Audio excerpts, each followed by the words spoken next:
विद्यार्थियों को good afternoon, Ram Ram, Radhe Radhe. सभी विद्यार्थियों को गुड आफ्टरनून। देखिएगा, अपन राजस्थान का इतिहास विषय के ऊपर चर्चा कर रहे थे और राजस्थान का जो इतिहास का विषय है, उस राजस्थान के इतिहास के विषय के अंदर राजस्थान के इतिहास का जो विषय है, उस राजस्थान के इतिहास विषय के अंदर जो है अपन मेवाड़ राज्य के इतिहास की चर्चा कर रहे थे। और मेवाड़ राज्य का जो इतिहास है, उस मेवाड़ राज्य के इतिहास के अंदर अपन राणा कुंभा नामक शासक के ऊपर चर्चा कर रहे थे। तो देखिएगा, राणा कुंभा जो है, राणा कुंभा के ऊपर अपन कल चर्चा जारी रख रहे थे। और राणा कुंभा का जो शासन काल था, वो राणा कुंभा का शासन काल अपन ने देखा था कि राणा कुंभा का जो शासन काल है वो 1433 से 1468 तक का। बताओ, राणा कुंभा का जो शासन काल है वो 1433 से 1438 तक का अपन ने शासन काल देखा था। उसके बाद कुंभा के सामान्य सभी विद्यार्थियों को गुड आफ्टरनून, राधे राधे, राम राम, जय कृष्णा। तो देखिएगा, राणा कुंभा के शासनकाल जो है, उस राणा कुंभा के शासनकाल के बारे में शासनकाल के बाद अपन ने उसका सामान्य परिचय पढ़ा था, जन्म वगैरह, उसके गुरु का नाम, उसके उपाधियों के बारे में चर्चा की थी, उसके ग्रंथों के बारे में चर्चा की थी। और उसके बाद अपन ने देखा था कि मेवाड़ में जब राणा कुंभा शासक बनता है, तब उसके सामने प्रमुख रूप से दो समस्याएं रहती है। मेवाड़ में जब राणा कुंभा शासक बनता है, तब उसके सामने दो प्रमुख समस्याएं अपन ने देखी थी। राणा कुंभा के सामने सबसे बड़ी जो दिक्कत थी, पहला दिक्कत थी अपने पिता के हत्यारों से बदला लेना। पहली जो समस्या थी वो थी अपने पिता के हत्यारों से क्या लेना, अपने पिता के हत्यारों से बदला लेना। ये अपने राणा कुंभा के सामने सबसे बड़ी समस्या थी। उसके बाद अपन ने देखा था कि राणा कुंभा के जो पिता के हत्यारे थे, एक तो चाचा वे मेरा थे, और इस चाचा वे मेरा का जो सहयोगी था उसका नाम था मेहप्पा पंवार। उसका नाम बताओ क्या था? मेहप्पा पंवार था। उसके बाद देखिएगा, अगला बिंदु अपन ने देखा था, दूसरी जो प्रमुख समस्या थी वो थी राठौड़ों के बढ़ते प्रभाव को रोकना। बताओ कौन से प्रभाव को रोकना?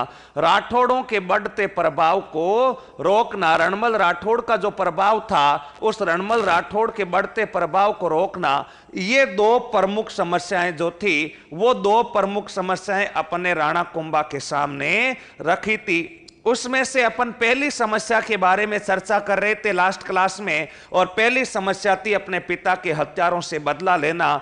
उस समस्या के अंदर अपन ने देखा था कि जो है चाचा वे मेरा की हत्या तो रणमल राठौड़ के हाथों कुंभा करवा देता है। और उसके बाद अपन ने देखा था कि जो मेहप्पा पंवार था, वो मेहप्पा पंवार भागकर के मालवा के शासक महमूद खिलजी प्रथम की शरण में चला जाता है। और जब मेहप्पा पंवार महमूद खिलजी प्रथम की शरण में गया था, उसके बाद अपन ने देखा था राणा कुंभा ने उस महमूद खिलजी पर 1437 ईस्वी में आक्रमण किया था, जो युद्ध कहलाया था सारंगपुर का युद्ध। और कल अपन ने उस सारंगपुर के युद्ध को लड़ लिया था, और सारंगपुर युद्ध में राणा कुंभा विजय हुआ था और मेहप्पा पंवार की हत्या कर दी गई थी। यहां तक अपन ने कल पढ़ लिया था। और लास्ट में अपन ने यह भी लिखा था कि जो सारंगपुर के युद्ध की जो विजय थी, वो विजय मालवा विजय कहलाती है। बताओ कौन सी विजय कहलाती है? सारंगपुर युद्ध में जो राणा कुंभा की विजय हुई थी, उस विजय को अपन मालवा विजय के नाम से जानते हैं। और मालवा विजय के उपलक्ष्य में राणा कुंभा ने एक भवन बनाया था, उस भवन को विजय स्तंभ कहा जाता है। तो राणा कुंभा का जो विजय स्तंभ है, उसके बारे में चर्चा कर लेते हैं। तो ध्यान रखिएगा, जो सारंगपुर की विजय है वो मालवा विजय, और इस मालवा विजय के उपलक्ष्य में राणा कुंभा ने एक भवन बनाया था। उस भवन का नाम बताइए क्या था? उस भवन का नाम था विजय स्तंभ। इसी विजय स्तंभ को ध्यान रखिएगा, एक अन्य नाम से अभी आगे देखेंगे विस्तार से किसने जय स्तंभ कहा था। इसी भवन को जय स्तंभ कहा जाता है। इसी भवन को विष्णु ध्वज कहा जाता है, उपेंद्र नाथ डे ने कहा था। और इसी भवन को विक्ट्री टावर कहा जाता है। और इसका जो निर्माण है कुंभा द्वारा कौन सी विजय के उपलक्ष्य में किया जाता है? मालवा विजय के उपलक्ष्य में किया जाता है। तो इसके बारे में अपने को थोड़ा सा ध्यान में रखना है। अब देखना है, विजय स्तंभ के बारे में अपन चर्चा कर रहे थे और विजय स्तंभ से परीक्षा में प्रश्न बन सकते हैं। तो विजय स्तंभ की पूरा का पूरा अपन पोस्टमार्टम करते हैं। विजय स्तंभ क्या है, निर्माण कब हुआ, उसके बारे में अपन जो है चर्चा करते हैं, उसके बाद आगे बढ़ते हैं। अब देखना, जो विजय स्तंभ है, ये विजय स्तंभ का निर्माण बताओ किसके द्वारा किया जाता है। विजय स्तंभ पहली बात तो है कौन से स्थान पर, ये विजय स्तंभ जो बना हुआ है ये राजस्थान के कौन से स्थान पर बना हुआ है। विजय स्तंभ जो बना हुआ है राजस्थान के चित्तौड़गढ़ में बना हुआ है। बताइए कहां पर बना हुआ है, चित्तौड़गढ़ में। इस विजय स्तंभ का निर्माण किसने करवाया, तो अपने को पता होना चाहिए कि जो विजय स्तंभ का निर्माण है वो विजय स्तंभ का निर्माण राणा कुंभा ने करवाया। किसने करवाया था, राणा कुंभा ने करवाया था। 1440 में इसका निर्माण कार्य शुरू हुआ था और 1448 में इस भवन का ये भवन बनकर के क्या हो जाता है, तैयार हो जाता है। विजय स्तंभ जो है ये बनकर अपना तैयार हो जाता है। उसके बाद देखना, विजय स्तंभ जो है ये विजय स्तंभ का वास्तुकार कौन है। विजय स्तंभ का वास्तुकार कौन है, तो विजय स्तंभ का जो वास्तुकार है वो विजय स्तंभ का वास्तुकार है जैता। जैता के अलावा नाता, नाता के अलावा पोम्मा और पोम्मा के अलावा पुंजा। लेकिन जो प्रमुख जो वास्तुकार है वो प्रमुख वास्तुकार बताइए, वो प्रमुख वास्तुकार बताइए क्या था। वो प्रमुख वास्तुकार जो था वो वास्तुकार जैता, नाता, पोम्मा और कौन थे, पुंजा। ये जो विजय स्तंभ है, इस विजय स्तंभ के बारे में अपन ने और चर्चाएं की थी कि विजय स्तंभ जो है, विजय स्तंभ कुल कितने मंजिला भवन है। तो विजय स्तंभ ध्यान रखिएगा, ये विजय स्तंभ बताइए कितने मंजिला भवन है। ये विजय स्तंभ कुल 9 मंजिला भवन है। ये विजय स्तंभ बताओ कुल कितने मंजिला भवन है। विजय स्तंभ कुल 9 मंजिला भवन है। बताओ विजय स्तंभ कुल कितने मंजिला भवन है। विजय स्तंभ जो है कुल 9 मंजिला भवन है। इसके बारे में भी अपन ने जिक्र कर लिया था। विजय स्तंभ जो है वो है अपने 9 मंजिला भवन है। विजय स्तंभ बताइए कुल कितने मंजिला भवन है, वो है 9 मंजिला भवन है। उसके बारे में भी अपने को थोड़ा सा बातें ध्यान रखनी है।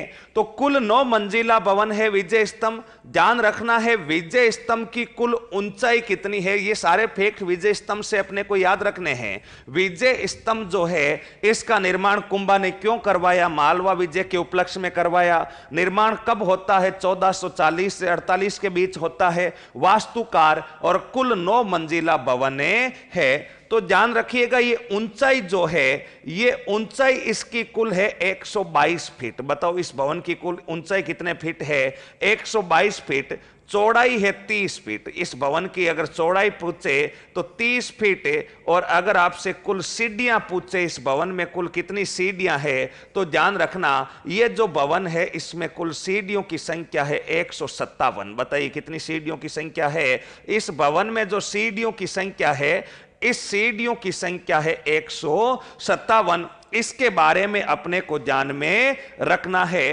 तो देखिएगा दोबारा से देख लें, विजय स्तंभ, जय स्तंभ, विष्णु ध्वज, विक्ट्री टावर एक ही बात है। ये स्थित कहां पर है, चित्तौड़गढ़ में है। निर्माण राणा कुंभा ने करवाया। वास्तुकार जैता, नाता, पोम्मा तथा पुंजा।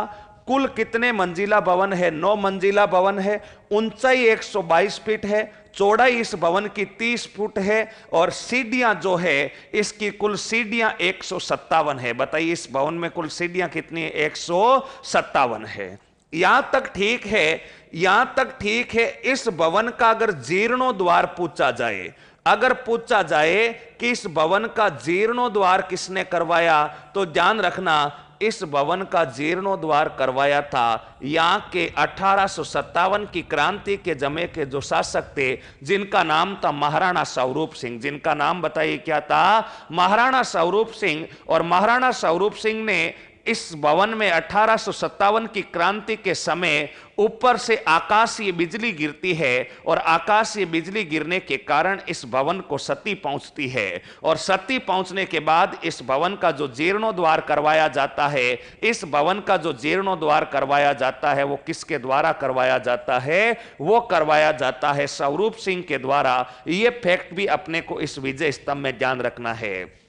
अगला बिंदु अपने को विजय स्तंभ में क्या ध्यान रखना है? ये एक तो राजस्थान पुलिस, एक तो बताओ कौन सा डिपार्टमेंट है? राजस्थान पुलिस। राजस्थान पुलिस के अलावा ध्यान रखना माध्यमिक शिक्षा बोर्ड, माध्यमिक शिक्षा बोर्ड, राजस्थान पुलिस, माध्यमिक शिक्षा बोर्ड एवं वन विभाग। एवं बताओ कौन सा विभाग है? राजस्थान पुलिस, माध्यमिक शिक्षा बोर्ड एवं वन विभाग का प्रतीक चिन्ह, वन विभाग का बताओ प्रतीक चिन्ह, यानी इनका जो सिंबल है, आपने देखा होगा पुलिस की वर्दी पर हमेशा विजय स्तंभ लगा हुआ रहता है। तो ये ध्यान रखना, ये राजस्थान पुलिस माध्यमिक शिक्षा बोर्ड वे अपने वन विभाग के प्रतीक चिन्ह के रूप में कौन सा भवन कार्य करता है? विजय स्तंभ का भवन कार्य करता है। ये कुछ फैक्ट रखने हैं।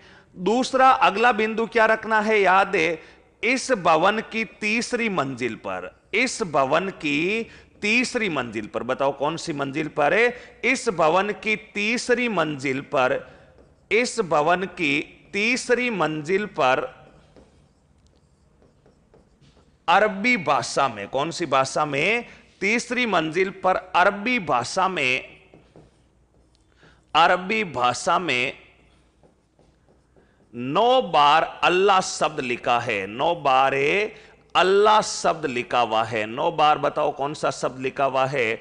अल्लाह शब्द लिखा हुआ है। यह भी अपने को ध्यान रखना है। 9 बार अल्लाह शब्द कौन सी मंजिल पर लिखा हुआ है? तीसरी मंजिल पर लिखा हुआ है। और ये जो है अपना ध्यान रखिएगा, ये जो है अरबी भाषा में है और अल्लाह शब्द अंकित है।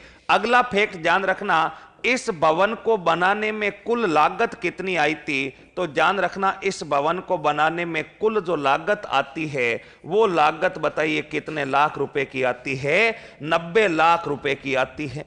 ये भवन भगवान विष्णु को समर्पित है। ध्यान रखना, कुंभा जो है भगवान विष्णु का उपासक था, इस कारण ये भवन जो है ये भगवान विष्णु को समर्पित भवन है। ध्यान रखना, किसको समर्पित है? भगवान विष्णु को समर्पित भवन है। राजस्थान में बताओ ये प्रमुख रूप से विजय स्तंभ को विष्णु को समर्पित भवन माना जाता है। दूसरा, प्रथम मंजिल पर विष्णु मंदिर भी बना हुआ है, इस कारण प्रथम मंजिल को विष्णु ध्वज कहा जाता। बताओ प्रथम जो मंजिल है, इस प्रथम मंजिल को विष्णु ध्वज कहा जाता। प्रथम मंजिल को बताइए कौन सा ध्वज कहा जाता? प्रथम मंजिल को विष्णु ध्वज कहा जाता। यह भी अपने को विजय स्तंभ के बारे में ध्यान रखना है। और दूसरा सबसे महत्वपूर्ण बिंदु, राजस्थान का प्रथम स्मारक है, राजस्थान का प्रथम स्मारक। ये राजस्थान का प्रथम स्मारक जिस पर, राजस्थान का प्रथम स्मारक जिस पर 15 अगस्त 1949 को, बताइए कब हुआ था? 15 अगस्त 1949 को 1 रुपए का डाक टिकट जारी हुआ। ऐसा जो भवन है वो भवन बताइए कौन सा भवन माना जाता है? विजय स्तंभ। ये कुछ महत्वपूर्ण बिंदु, ये अपने को ध्यान में रखना है कि ये जो महत्वपूर्ण बिंदु है ये किसके बारे में है? वो जो है ध्यान रखिएगा, विजय स्तंभ के बारे में। चित्तौड़गढ़ निर्माण राणा कुंभा ने करवाया। वास्तुकार कौन था? कुल कितने मंजिला भवन है? ऊंचाई 122 फीट है। चौड़ाई कितने फीट है? 30 फीट है। सीढ़ियां 157 है। इसका जीर्णोद्धार का अर्थ है जब आकाशीय बिजली गिरी थी तब आकाशीय बिजली से क्षति हुई, तब जीर्णोद्धार स्वरूप सिंह ने करवाया था। राजस्थान पुलिस एवं वन विभाग का प्रतीक चिन्ह है, ध्यान रखना। इसके अलावा इस भवन की तीसरी मंजिल पर अरबी भाषा में 9 बार अल्लाह शब्द लिखा हुआ है। है। इस भवन को बनाने में 90 लाख का खर्चा आया। पहली मंजिल पर भगवान जो है, प्रथम मंजिल को विष्णु ध्वज कहा जाता है क्योंकि विष्णु जी का मंदिर बना हुआ है, इस कारण इस विष्णु को समर्पित माना जाता है। और राजस्थान का पहला स्मारक जिस पर डाक टिकट जारी हुई थी, वो ध्यान रखिएगा, पहला स्मारक जिस पर डाक टिकट जारी हुआ वो स्मारक अपना विजय स्तंभ है। ये कुछ फैक्ट और भी है विजय स्तंभ के बारे में, इनको कई नामों से जाना जाता है, कुतुब मीनार से बेहतर, रोम के टार्जन के समान, संगीत की भव्य चित्रशाला, लोक जीवन का लोक रंगमंच है। वो किस किस ने इसके बारे में क्या क्या कथन किए हैं वो अपन इसके बाद पढ़ेंगे। एक बार यहां तक का उतारिए, उसके बाद आगे बढ़ते हैं।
यहां तक उतार लिया भाई सभी ने? ध्यान रखिएगा, यहां तक सबने उतार लिया तो इसके बाद आगे बढ़ते हैं। जो ध्यान रखिएगा, ये विजय स्तंभ, जय स्तंभ, विष्णु ध्वज, विक्ट्री टावर, इसके बारे में अपन को याद रखना है।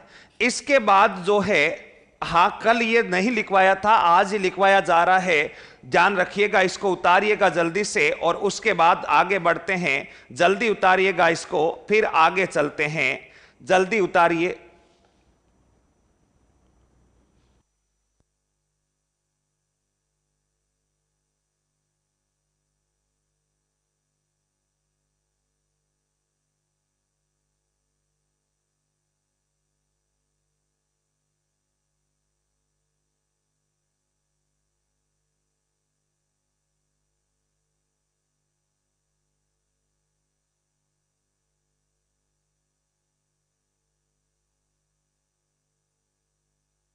उतार लिया सभी ने, तो अब आगे बढ़ते हैं। ये कुछ विजय स्तंभ से महत्वपूर्ण फैक्ट है, ध्यान रखिएगा, ये कुछ महत्वपूर्ण फैक्ट है जिनके बारे में अपने को ध्यान में रखना है।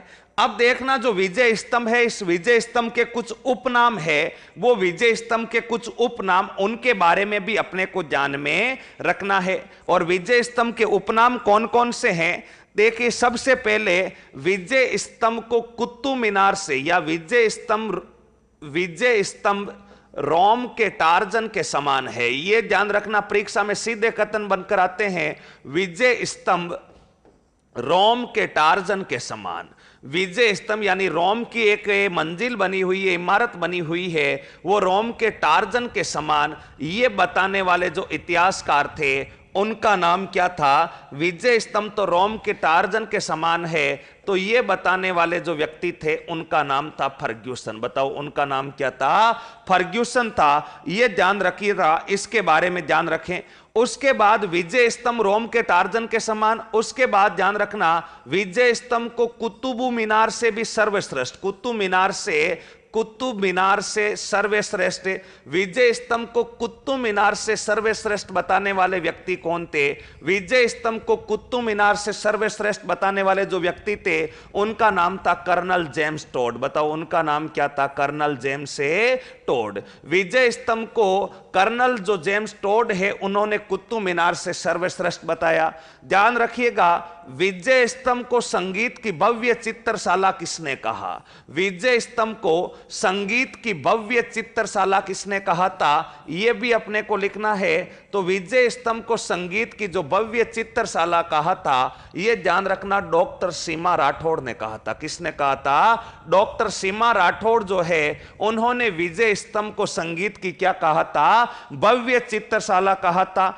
इसके बाद ध्यान रखना, अगला लोक जीवन का रंगमंच, यानी जो है अपना लोक जीवन का रंगमंच। लोक जीवन का रंगमंच, विजय स्तंभ को लोक जीवन का रंगमंच किसने कहा?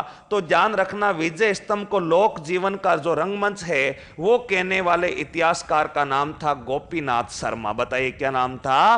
गोपीनाथ शर्मा जो है इन्होंने इसे लोक जीवन का क्या कहा था? रंगमंच कहा था। नेक्स्ट ध्यान रखिएगा, देवताओं का पौराणिक कोश या मूर्ति कला का विश्व कोश। देवताओं का पौराणिक कोश, इस विजय स्तंभ को देवताओं का पौराणिक कोश या मूर्ति का विश्व कोश बताओ किसने कहा था? तो देवताओं का पौराणिक कोश अथवा विश्व कोश जो कहा था, यह कहा था डॉक्टर हीरानंद ओझा ने। बताओ किसने कहा था? डॉक्टर हीरानंद ओझा ने इसे क्या कहा था? इसे कहा था देवताओं का पौराणिक विश्व कोश, यह कहा था डॉक्टर हीरानंद ओझा ने। तो ध्यान में रखिएगा, ये कुछ विजय स्तंभ के उपनाम है और विजय स्तंभ को किस किस नामों से जाना जाता है। आरएस, सेकेंड ग्रेड, पीटीआई जैसे बड़े जो पेपर है उनमें ये सीधे प्रश्न बनते हैं और सीधे प्रश्न किसी इतिहासकार का नाम लिख देगा और पूछ लेगा विजय स्तंभ रोम के टार्जन के समान है,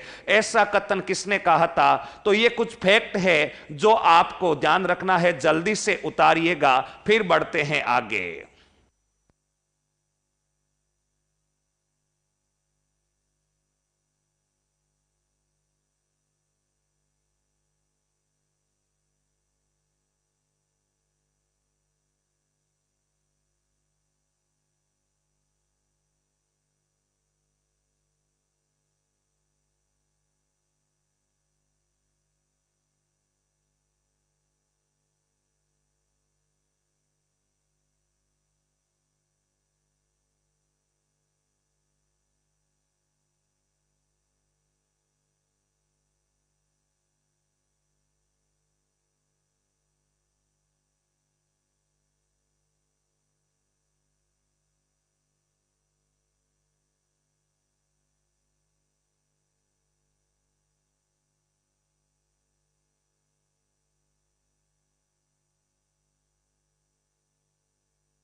यहां तक सभी विद्यार्थियों ने उतार लिया। तो देखिएगा, यहां तक ये था अपना प्रमुख रूप से विजय स्तंभ। यहां विजय स्तंभ तक सब विद्यार्थियों को अच्छे से समझ में आना चाहिए। विजय स्तंभ बड़ा महत्वपूर्ण पार्ट है। वेरी गुड, सबका हो गया।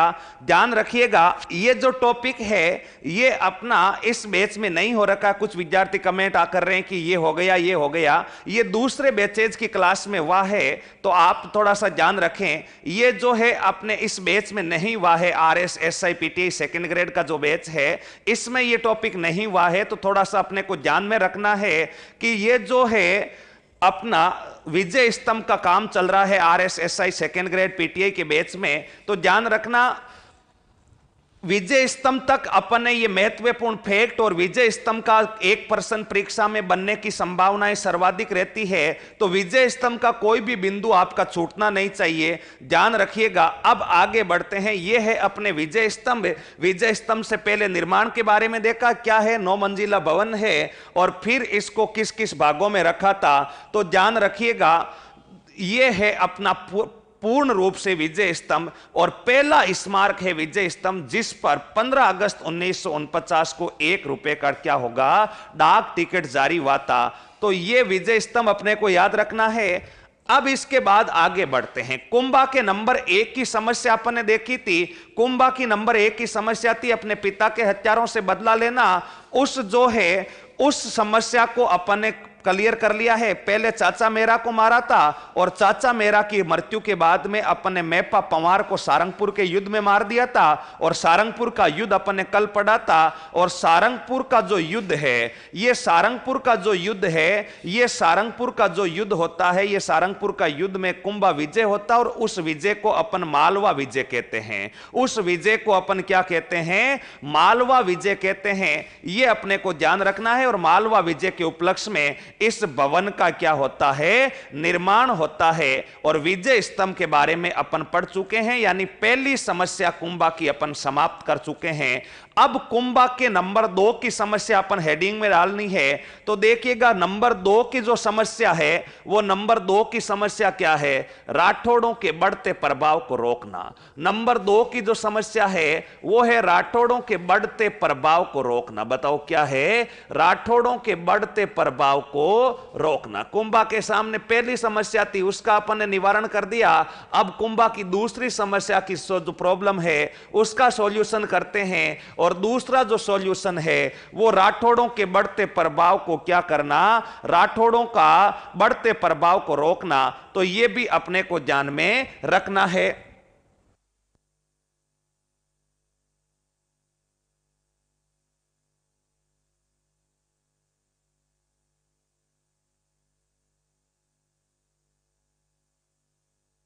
तो अब राठौड़ों का जो बढ़ता प्रभाव है, देखिएगा, राठौड़ों का बढ़ता प्रभाव ध्यान से समझे, बीच में अनावश्यक कमेंट ना करें, तो अपने को आसानी से पूरा इतिहास दिमाग में सेव हो जाएगा।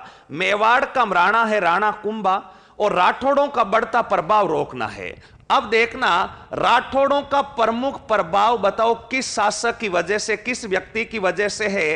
राठौड़ों का जो प्रमुख प्रभाव बना हुआ है, वो राठौड़ों का प्रमुख प्रभाव बताओ किसके कारण है, रणमल राठौड़ के कारण। राठौड़ों का जो प्रभाव है, वो राठौड़ों का प्रभाव बताओ किसके कारण है, रणमल राठौड़। और रणमल राठौड़ आप जानते हैं हंसाबाई का भाई है, और हंसाबाई जब मेवाड़ की राजमाता थी, तब से ही इस रणमल ने मेवाड़ में अपने पांव पसार दिए थे, और अपना वर्चस्व इस रणमल राठौड़ ने मेवाड़ में क्या कर दिया था, मजबूत कर लिया था। अब रणमल राठौड़ क्या करता है, मेवाड़ में जितने भी राठौड़ों के जितने भी उच्च पद थे, ध्यान रखना, मेवाड़ में उच्च पदों पर राठौड़ों की नियुक्तियां, प्रभाव कैसे बढ़ाता है देखना। मेवाड़ में उच्च पदों पर राठौड़ों की नियुक्तियां, उच्च पदों पर राठौड़ों की क्या करता है, नियुक्तियां। यानी मेवाड़ के जितने भी मेन पद थे, मुख्य पद थे, सरदारों के चाहे मंत्री के, उन सभी स्थानों पर रणमल राठौड़ क्या करता है, रणमल राठौड़ जो है वो रणमल राठौड़ क्या करता है, राठौड़ जाति के लोगों को नियुक्त कर देता है। इस बात से मेवाड़ के सरदार नाराज होते हैं, क्योंकि यहां पर क्षेत्र वो तो सिसोदियाओं का है, और यहां पर शासन कौन कर रहे हैं, राठौड़ कर रहे हैं। पहली नाराजगी का कारण तो यह था कि मेवाड़ में जितने भी उच्च पद थे, उन सभी उच्च पदों पर बताओ राठौड़ों की क्या हो जाती है, नियुक्ति। और दूसरा और सबसे मुख्य कारण क्या था, प्रमुख सरदार, मेवाड़ के प्रमुख सरदार, और मेवाड़ का जो प्रमुख सरदार था, मेवाड़ का जो प्रमुख सरदार था, वो मेवाड़ का प्रमुख सरदार जिसका नाम था राघव देव। बताओ जिसका नाम कौन सा देव था, मेवाड़ का प्रमुख सरदार जिसका नाम था राघव देव। राघव देव की हत्या रणमल के द्वारा करवा दी जाती है। अब ये आप सर पूछोगे राघव देव कौन है, ये राघव देव कौन है, इसके लिए अपने को ध्यान में रखना है। राघव देव कौन है इसके बारे में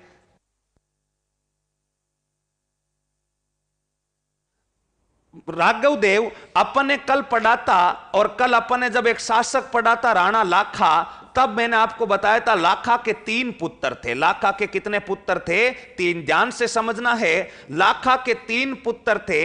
लाखा का एक पुत्र तो था राणा चुंडा। लाखा का एक पुत्र जो था उस पुत्र का नाम था राणा चुंडा।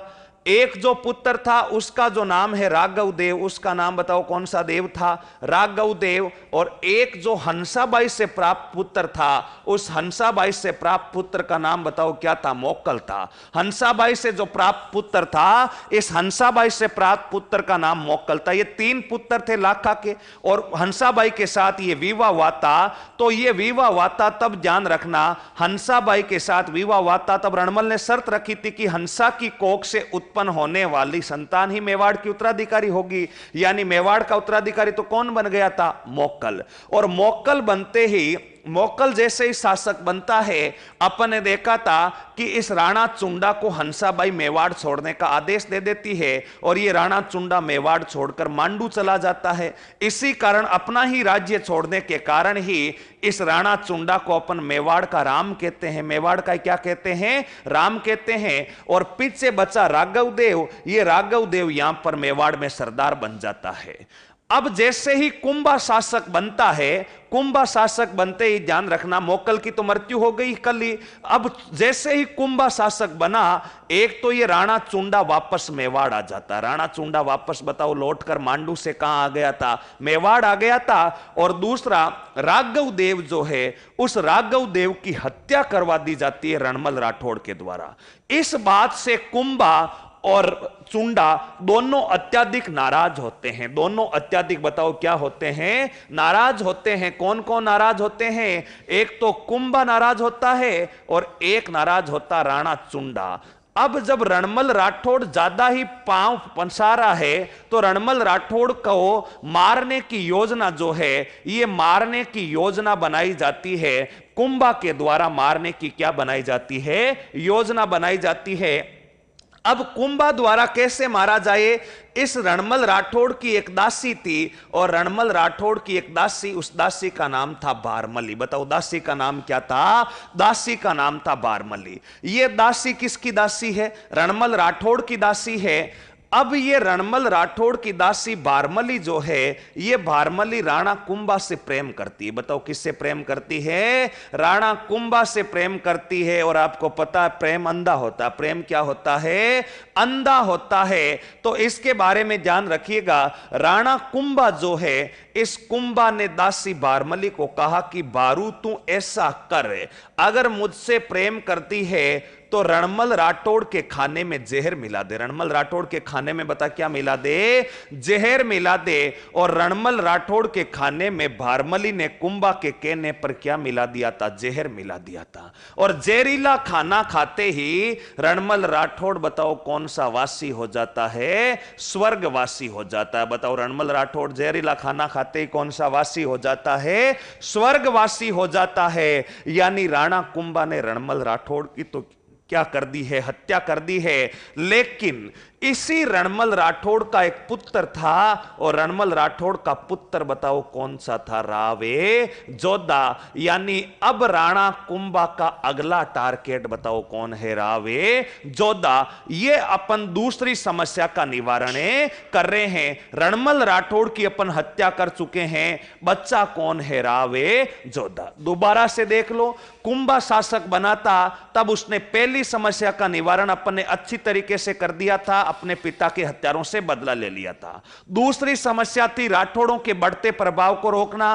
राठौड़ों के प्रभाव को रोकने के लिए किसको रोकना था? रणमल राठौड़ को रोकना था। रणमल राठौड़ को रोकने के लिए राणा कुंभा ने क्या किया? किसका सहारा लिया था? बारमली का सहारा लिया था। और बारमली का सहारा लेकर के रणमल राठौड़ को जहर दिया गया, और जहरीला खाना खाते ही रणमल राठौड़ कौन सा वासी हो जाता है? स्वर्गवासी। सी। रणमल राठौड़ को क्यों मारा गया? क्योंकि अगर राठौड़ों का प्रभाव कम करना है तो पहला टारगेट रणमल होगा, क्योंकि रणमल ने यहां पर राठौड़ों का प्रभाव ज्यादा ही बढ़ा दिया है। जितने भी मुख्य सरदार, सरदार का अर्थ होता है जो मुख्य व्यक्ति होते हैं उस राज्य के, उन मुख्य व्यक्तियों पर राठौड़ों की नियुक्तियां शुरू कर दी, राघव देव की हत्या करवा दी, इत्यादि कई कार्य करने के कारण रणमल को मारना जरूरी था। और इसी दासी बारमली के सहयोग से, दासी बारमली के सहयोग से राणा कुंभा ने रणमल राठौड़ की क्या कर दी थी? हत्या कर दी थी। यहां तक अपने को यह बात बिल्कुल 100% क्लियर होनी चाहिए कि रणमल राठौड़ मारा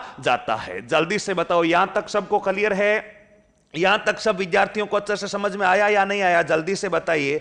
अब देखना, राणा कुंभा का जो अगला टारगेट है, राणा कुंभा जो है, इस राणा कुंभा का अगला टारगेट बचाओ कौन बचा है? राणा कुंभा का अगला टारगेट रणमल राठौड़ को मारने के बाद रणमल राठौड़ का जो पुत्र था, वो रणमल राठौड़ का जो पुत्र था उसका नाम था राव जोधा। रणमल राठौड़ का जो पुत्र है, इस रणमल राठौड़ का जो पुत्र था, वो रणमल राठौड़ का जो पुत्र था, ये अपना था रावे जोधा। इसके बारे में ध्यान रखना।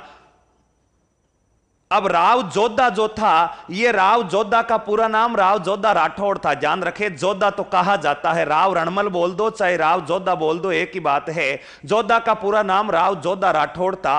अब देखिएगा, राणा कुंभा जो है इस राव जोधा को भी मारना चाहता है, और राव जोधा को मारने के लिए ये क्या करता है, अपना जो सेनापति है, इस सेनापति का नाम था राणा चुंडा। जैसे ही रणमल राठौड़ की हत्या होती है, मेवाड़ के जो राठौड़ थे वो राठौड़ जोधा को एक कथन कहते हैं। जो रणमल राठौड़ की हत्या के बाद राव जोधा को राठौड़ों द्वारा एक कथन कहा जाता है, और कथन क्या होता है? भाग सके तो भाग जोधा, रणमल मारियो जाए।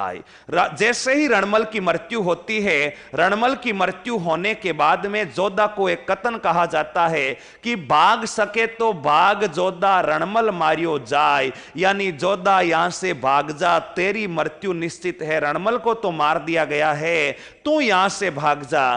तुरंत राव जोधा क्या करता है? मेवाड़ छोड़ करके मंडोर सुपरफास्ट पकड़ता है, और मंडोर सुपरफास्ट पकड़ करके मेवाड़ से सीधा, बताओ कहां पर आ जाता है? मेवाड़ से सीधा आ जाता है मंडोर। बताओ, मेवाड़ से सीधा कहां पर आ जाता है? मंडोर आ जाता है। अब ये राणा चुंडा क्या करता है? राणा चुंडा जो है, राणा चुंडा इस राव जोधा का पीछा करते करते, बताओ कहां पर पहुंच जाता है? राव जोधा जो है, राव जोधा का पीछा करते करते राणा चुंडा मंडोर आ जाता। जोधा मेवाड़ से भागकर मंडोर आया, लेकिन कुंभा की सेना पीछा करते करते मंडोर तक आई। ये जो जोधा है मंडोर छोड़कर भागता है, और मंडोर छोड़कर बताओ कौन से गांव में चला जाता है?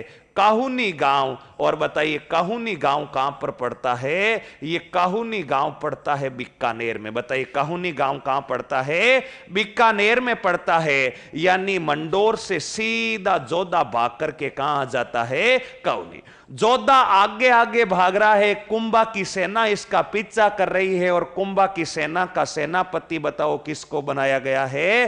राणा चुंडा को। राणा चुंडा के साथ एक सेनापति और था जिसका नाम था आला हिंगोला। जिसका नाम बताओ क्या था? आला हिंगोला। ये आला हिंगोला और राणा चुंडा लगातार इस राव जोधा का पीछा कर रहे हैं। ये राव जोधा का पीछा कर रहे हैं। अब जोधा मंडोर से काहुनी गांव आ गए, तो काहुनी में भी पीछा करते करते कुंभा की सेना काहुनी पहुंच जाती है, और काहुनी से ये जोधा भाग करके सीधा आ जाता है बदराजून। बताओ, काहुनी से ये जोधा सीधा भाग करके कहां पर आ जाता है? बदराजून।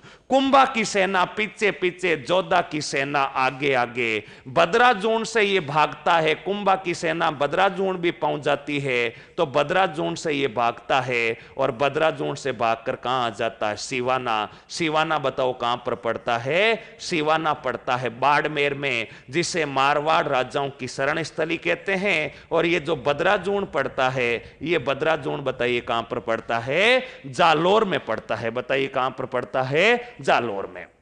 कुंभा की सेना इस जोधा का पीछा करती है, सिवाना पहुंच जाती है, तो ये जोधा सिवाना से भाग करके सोजत चला जाता है। और सोजत बताइए कहां पर पड़ता है? पाली में। सोजत बताइए कहां पर पड़ता है? पाली। और आरएस मुख्य परीक्षा में यह प्रश्न पूछा जा चुका है कि इस जोधा का निर्वासित क्रम क्या था, यानी जोधा के भागने का क्रम क्या था। तो जोधा सबसे पहले मेवाड़ से भागकर मंडोर, मंडोर से काउनी बीकानेर, बीकानेर से बद्राजून जालोर, जालोर से सिवाना बाड़मेर, और सिवाना बाड़मेर से कहां जाता है? सोजत पाली आ जाता है। लेकिन कुंभा की सेना पीछा नहीं छोड़ती और अंत में कुंभा की सेना सोजत पाली में आती है। लेकिन सोजत पाली में जो है बीच में एक महिला का इंटरफेयर हो जाता है, और उस महिला का नाम बताओ कौन सी बाई था? हंसाबाई। और यहां पर जो है हंसाबाई कुंभा और जोधा के बीच एक संधि करवा देती है। वो संधि कहां पर होती है? सोजत पाली में होती है, और उस संधि का नाम है आंवल बावल की संधि। बताओ कौन सी संधि है? आंवल। उस आंवल बावल की संधि के बारे में भी पढ़ेंगे, लेकिन यहां तक पता होना चाहिए राव जोधा का निर्वासित काल, राव जोधा मंडोर आया, मंडोर पर आक्रमण किया राणा चुंडा ने, और मंडोर पर राणा कुंभा ने अधिकार कर लिया। और मंडोर पर जो है राणा कुंभा ने क्या कर लिया था? अधिकार कर लिया था। और मंडोर का जो कार्यभार, मंडोर का कार्यभार सौंपा गया था, वो ध्यान रखना आला हिंगोला को सौंपा गया था। यानी मंडोर पर कुंभा ने अधिकार करके यहां पर अपने सेनापति आला हिंगोला को मंडोर का कार्यभार सौंप दिया था। मंडोर जोधपुर में पड़ता है। मंडोर से काहुनी, काहुनी से बद्राजून, बद्राजून से सिवाना, सिवाना से सोजत, यहां तक ये लगातार भागता है, यहां तक ये लगातार भागता है। तो ध्यान रखिएगा ये जोधा का निर्वासित काल है। और अब यहां पर सोजत पाली में आंवल बावल की संधि होगी। उस संधि के तहत कुंभा और जोधा के राज्यों का निर्धारण हो जाएगा, अर्थात मेवाड़ व मारवाड़ राज्यों की सीमाओं का निर्धारण कर लिया जाएगा। और उसके बाद राठौड़ जो है वो कभी भी मेवाड़ में नहीं जाएंगे, यानी राठौड़ हमेशा हमेशा के लिए मारवाड़ में आ जाएंगे। यानी कुंभा की समस्या नंबर 2 भी समाप्त हो जाएगी आंवल बावल की संधि के साथ ही। कुंभा की समस्या नंबर 2 क्या थी? राठौड़ों के बढ़ते प्रभाव को रोकना, और वो आंवल बावल की संधि के साथ राठौड़ों का प्रभाव भी क्या हो जाएगा? कम हो जाएगा। और जब कुंभा जब शासक बनता है तब उसके सामने प्रमुख कितनी समस्याएं थी? उन दोनों समस्याओं को अपन ने सोल्व कर दिया है। अब मैं आपको ये पूरा है बोर्ड पर पॉइंट पर पॉइंट लिखवा देता हूं, आंवल बावल की संधि भी लिखवा देता हूं कब होती है कैसे, तो आपको साथ के साथ उतारते रहना है। आशा करता हूं ये जो घटनाक्रम है ये आपको पूर्ण रूप से समझ में आया होगा। तो जल्दी से अब मैं पॉइंट पर पॉइंट बताता जा रहा हूं, और बताते हुए अपन इसको लिख लेते हैं। आपको भी साथ के साथ जल्दी से उतारते रहना है। तो सबसे पहले देखिएगा राठौड़ों के बढ़ते प्रभाव को कम करना, हेडिंग लगा रखी होगी, आपको उसमें लिखना है। उसमें क्या लिखना है? उसमें लिखना है राठौड़ों के प्रभाव को कम करने हेतु, राठौड़ों के प्रभाव को कम करने हेतु, राठौड़ों के प्रभाव को कम करने हेतु रणमल राठौड़ की हत्या, रणमल राठौड़ की हत्या, रणमल राठौड़ की हत्या कुंभा ने दासी भारमली के सहयोग से की। कुंभा ने दासी भारमली के सहयोग से की, दासी भारमली के सहयोग से की।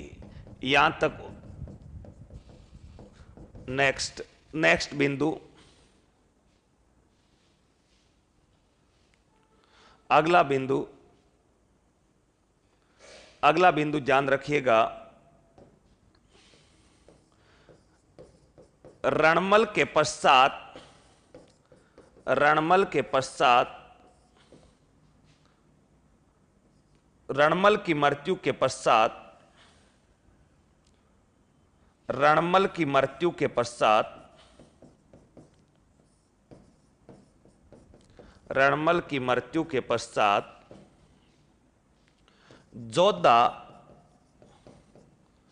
मेवाड़ से मंडोर पहुंचा, मेवाड़ से मंडोर, मंडोर जोधपुर में है, मंडोर पहुंचा, लेकिन कुंभा की सेना जोधा का पीछा कर रही थी।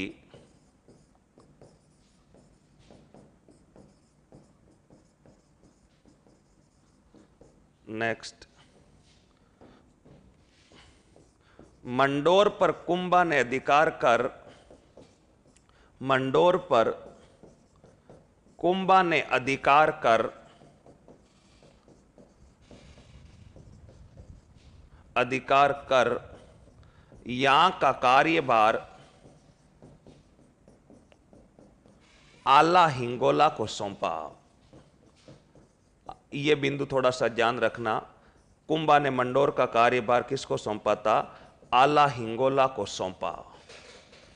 नेक्स्ट, कुंभा की सेना का मुख्य सेनापति, कुंभा की सेना का मुख्य सेनापति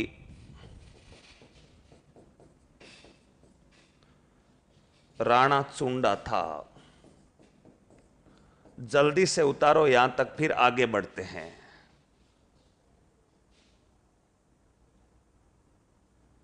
अरे डेट लगाएंगे, जो है आमल बावल की संधि की डेट भी लिखेंगे। आमल बावल की संधि तो आने दो, पहले ही एडवांस क्यों चल रहे हो, थोड़ा सा सब्र रखो। इसके बाद आमल बावल की संधि आएगी 1452 ईस्वी में, वो भी लिखेंगे अपन। उतारिए जल्दी से यहां तक।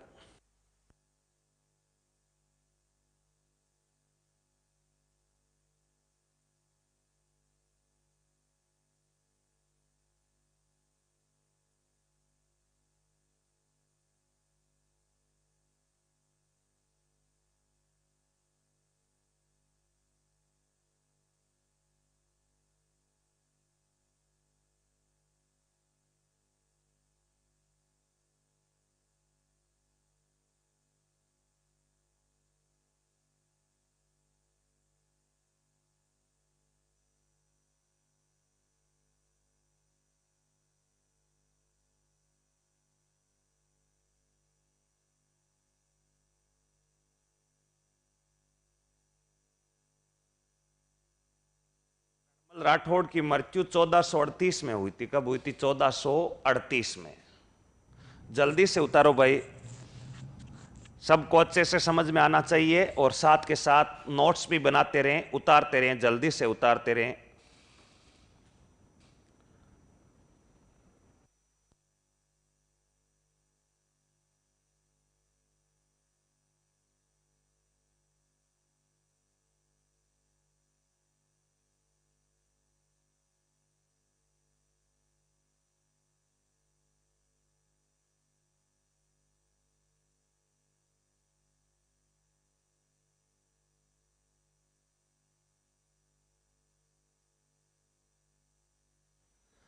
उतार लिया यहां तक सभी साथियों ने? राणा चुंडा लाखा का पुत्र ही था क्या? कुछ विद्यार्थियों के कमेंट आ रहे हैं, अरे लाखा का ही था, कितनी बार बता दिया। लाखा के 3 पुत्र थे। मंडोर जोधपुर में है। मंडोर कहां पर है? जोधपुर में। यहां तक सबका हो गया भाई साथियों। अब देखना, आगे बढ़ते हैं। अब अगला बिंदु लिखना है, राव जोधा का निर्वासित कर्म निम्न था। राव जोधा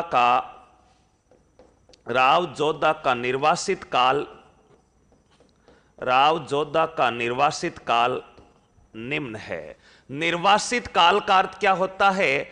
निर्वासित काल करते यानी जोधा ने कहां कहां पर अपना समय बिताया था भागकर, तो वो समय जो है आपको कर्म से याद होना चाहिए। निर्वासित काल जो है, वो निर्वासित काल जो है उसके बारे में आपको ध्यान रखिएगा। निर्वासित जो काल है वो निम्न है, यानी पहले भागकर कहां आया था, उसके बाद भागकर कहां आ गया। तो देखिएगा, जोधा सबसे पहले मेवाड़ में था। मेवाड़ के बाद बताओ जोधा कहां गया था? मेवाड़ के बाद गया था मंडोर में। बताओ मेवाड़ के बाद बताओ कहां गया? मंडोर। मंडोर के बाद बताओ कहां गया था? मंडोर के बाद जाता है काहुनी गांव, और काहुनी गांव बताओ कहां पर पड़ता है? बीकानेर में।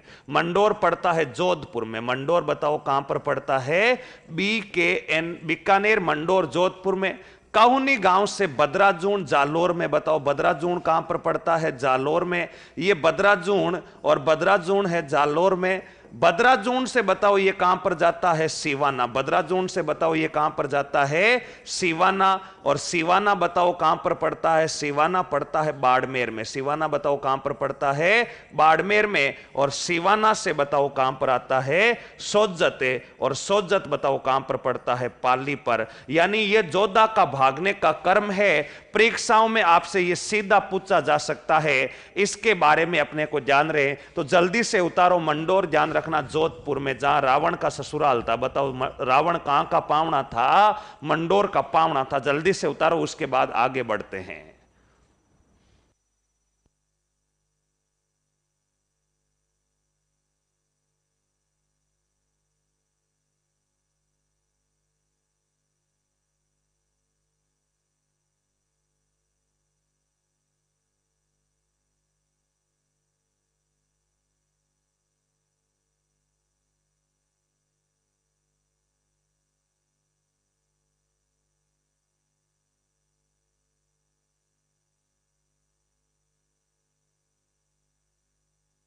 लिया भाई सभी ने?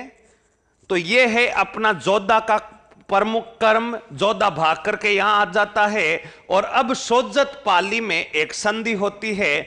उस सोज्जत पाली में होने वाली जो संधि है, उस संधि का नाम बताओ कौन सी संधि है? आंवल बांवल की संधि। तो अगला बिंदु अपने को हेडिंग लगाना है, आंवल बांवल की संधि। और बताओ आंवल बांवल की जो संधि होती है, ये आंवल बांवल की संधि कब होती है? 1452 में। बताइए कब होती है? आंवल बांवल की संधि 1452 में होती है। और जो है आंवल बांवल की जो संधि होती है, वो आंवल बांवल की संधि किस स्थान पर होती है? तो स्थान ध्यान रखिएगा। आंवल बांवल की संधि जो होती है स्थान, और स्थान पड़ता है सोज्जत।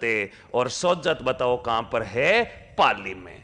ये संधि किस किस के मध्य होती है? तो ध्यान रखिएगा, ये जो संधि होती है, ये एक तरफ तो रहता है अपना राणा कुंभा। एक तरफ तो बताओ कौन है? राणा कुंभा। और राणा कुंभा के सामने बताओ कौन होती है? संधि करने वाला कौन होता? रावे जोधा। ये राव जोधा और कुंभा के बीच होती है। ये संधि हंसाबाई ने करवाई थी। बताओ ये संधि किसने करवाई थी? ये संधि हंसाबाई ने करवाई। कौन सी बाई ने? ये संधि हंसाबाई ने करवाई। अब ये हंसाबाई कौन है? तो ध्यान रखिएगा, हंसाबाई याद कीजिएगा, कल का जो पढ़ाया था। ये हंसाबाई कौन है? तो ध्यान रखिएगा, हंसाबाई बताओ कुंभा के क्या लगती है? और कुंभा के अलावा जोधा के ये हंसाबाई क्या लगती है? जल्दी से बताइए, हंसाबाई कुंभा और जोधा के क्या लगती है? नेक्स्ट है, इस संधि के तहत, इस संधि के तहत, इस संधि के तहत मेवाड़ व मारवाड़ राज्य की, मेवाड़ मारवाड़ की सीमा निर्धारित की गई। मेवाड़ मारवाड़ राज्य की सीमाओं का निर्धारण, राज्यों की सीमाओं का निर्धारण। देखिएगा क्या है आंवल बांवल की संधि, अब समझिएगा। देखिएगा जो है, सबसे पहले अपने को ध्यान में रखना है, आंवल बांवल की जो संधि है, आंवल बांवल की जो संधि है, वो आंवल बांवल की संधि होती कहां पर है? सोज्जत पाली में। किस किस के बीच होती है? कुंभा और जोधा के बीच। क्यों होती है? क्योंकि मेवाड़ और मारवाड़ में संघर्ष चल रहा है। क्यों चल रहा है?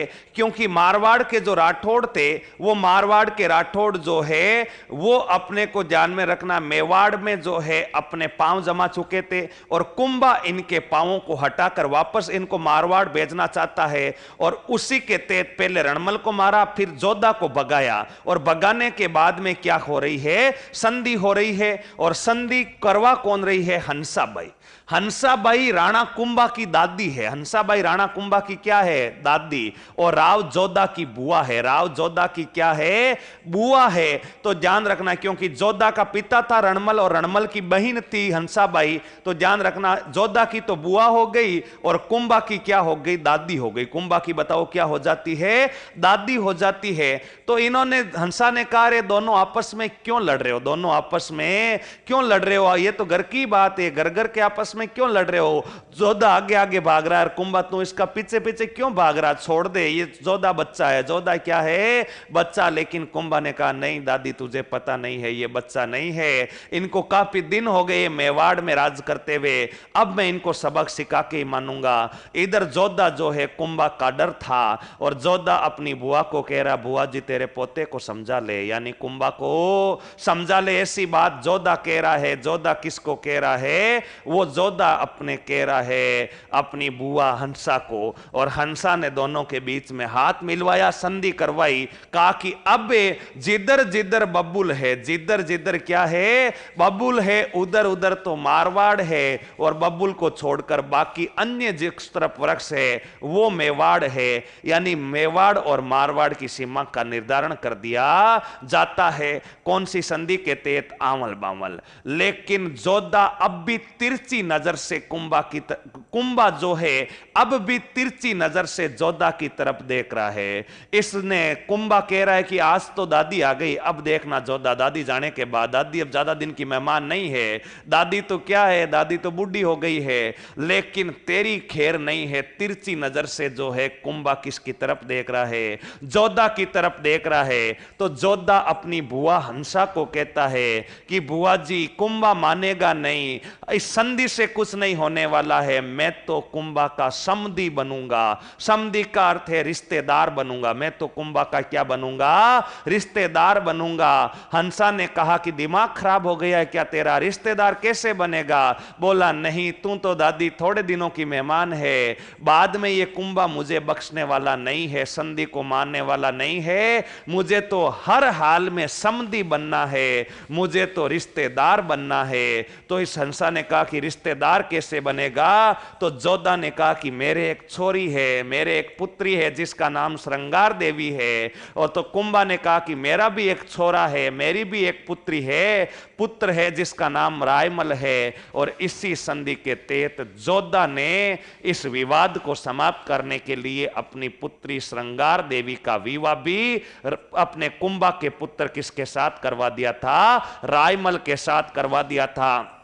यानी जोधा इस संधि के तहत, कौन सी संधि के तहत? आंवल बांवल की। इस संधि के तहत, इस संधि के तहत जोधा ने अपनी पुत्री, जोधा ने अपनी पुत्री, अपनी पुत्री, और पुत्री का नाम क्या था? श्रृंगार देवी। बताओ पुत्री का नाम क्या था? श्रृंगार देवी। अपनी पुत्री श्रृंगार देवी का विवाह, बताओ अपनी पुत्री श्रृंगार देवी का विवाह किसके साथ करवा दिया? अपनी पुत्री श्रृंगार देवी का विवाह कुंभा के पुत्र, कुंभा के पुत्र, और कुंभा के पुत्र का नाम क्या था?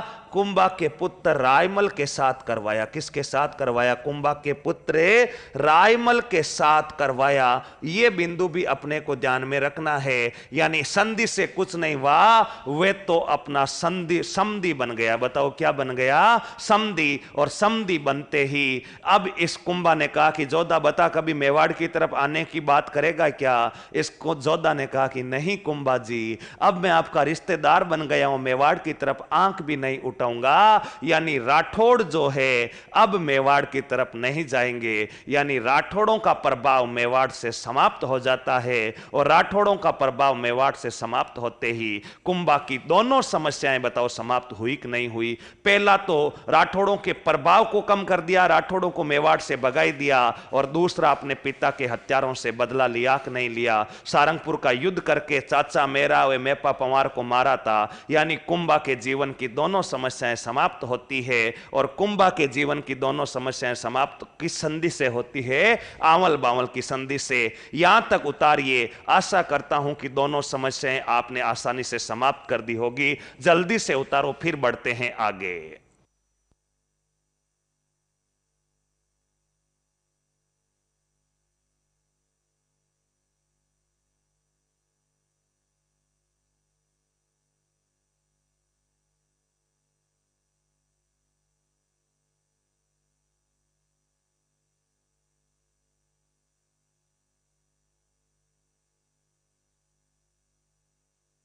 जल्दी उतारो साथियों, उसके बाद आगे बढ़ते हैं।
आंवल गांव, आंवल और बामल दो संधि है। बामल का अर्थ बबुल वाला, आंवल का अर्थ बाकी आंवले वाला। तो आंवल मेवाड़ में और बबुल जो है वो है, अपना ध्यान रखिएगा, बामल जो है मारवाड़ में। उतार लिया सब विद्यार्थियों ने। अब देखते हैं, आगे बढ़ते हैं। ये है अपनी प्रमुख रूप से आंवल और बामल की संधि, और आंवल बामल की संधि जो है उसके साथ ही कुंभा की जो है जीवन की दोनों समस्याएं क्या हो जाती है बताओ। कुंभा के जीवन की दोनों समस्याएं समाप्त, दोनों से अपने बदला ले लिया है। अब देखिएगा, कुंभा ने सारंगपुर का युद्ध वगैरह लड़ लिया। अब मैं कुछ नक्शे से आपको कुछ आगे बढ़ते हैं, कुंभा का जो इतिहास जो है वो कुंभा के इतिहास में आगे बढ़ते हैं। यहां तक कुंभा में किसी को कोई दिक्कत नहीं होनी चाहिए, ध्यान रखिएगा। कुंभा को यहां तक कुंभा सबको आसानी से समझ में आना चाहिए। पहले पिता के हत्यारों वगैरह से बदला, फिर ये संधियां वगैरह, जोधा कहां कहां भागा, रणमल ने क्या किया, ये सारी कहानी आपके दिमाग में सेव रहनी चाहिए। अब देखना आगे कुंभा के इतिहास में क्या होता है। एक बार पेन कॉपी साइड में रख देना, फिर ध्यान से समझना। माना कि ऐसा ये राज्य जो है मेवाड़ राज्य है। कुंभा का ये जो राज्य है, कुंभा का ये राज्य बताओ कौन सा राज्य है, मेवाड़।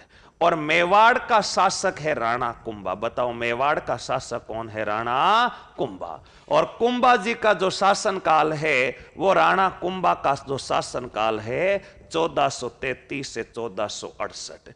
एक बार यहां तक देखिए, उसके बाद आगे बढ़ते हैं। अब परीक्षाओं में राणा कुंभा जो है वो राणा कुंभा से प्रश्न कैसे आते हैं। पहली बात तो आपको पता होना चाहिए कि राणा के समकालीन शासक कौन कौन थे। देखना नक्शे में ऊपर की दिशा होती है उत्तर, ये दिशा होती है दक्षिण, ये दिशा जो है पूर्व, और ये दिशा पश्चिम। राणा कुंभा के समकालीन शासक कौन कौन थे ये अपने को पहले समझना जरूरी है। तो देखना यहां पर अपनी सीमा लगती है मेवाड़ की मालवा से। बताओ कहां से सीमा लगती है, मालवा। और मालवा पड़ता है मध्य प्रदेश में। यहां का जो शासक था, इस शासक का नाम था मोहम्मद खिलजी प्रथम। बताओ जो मालवा का शासक है, इस मालवा के शासक का नाम क्या है, मोहम्मद खिलजी प्रथम। ठीक है सर, हमें यहां तक तो याद हो जाएगा। अब देखना यहां पर नीचे सीमा लगती है माउंट आबू से। यहां पर नीचे बताओ सीमा किससे लगती है, माउंट आबू यानी सिरोही से। और माउंट आबू जो सिरोही है, यहां का जो शासक था, इस शासक का नाम था शेषमल। बताओ इस शासक का नाम क्या था, शेषमल।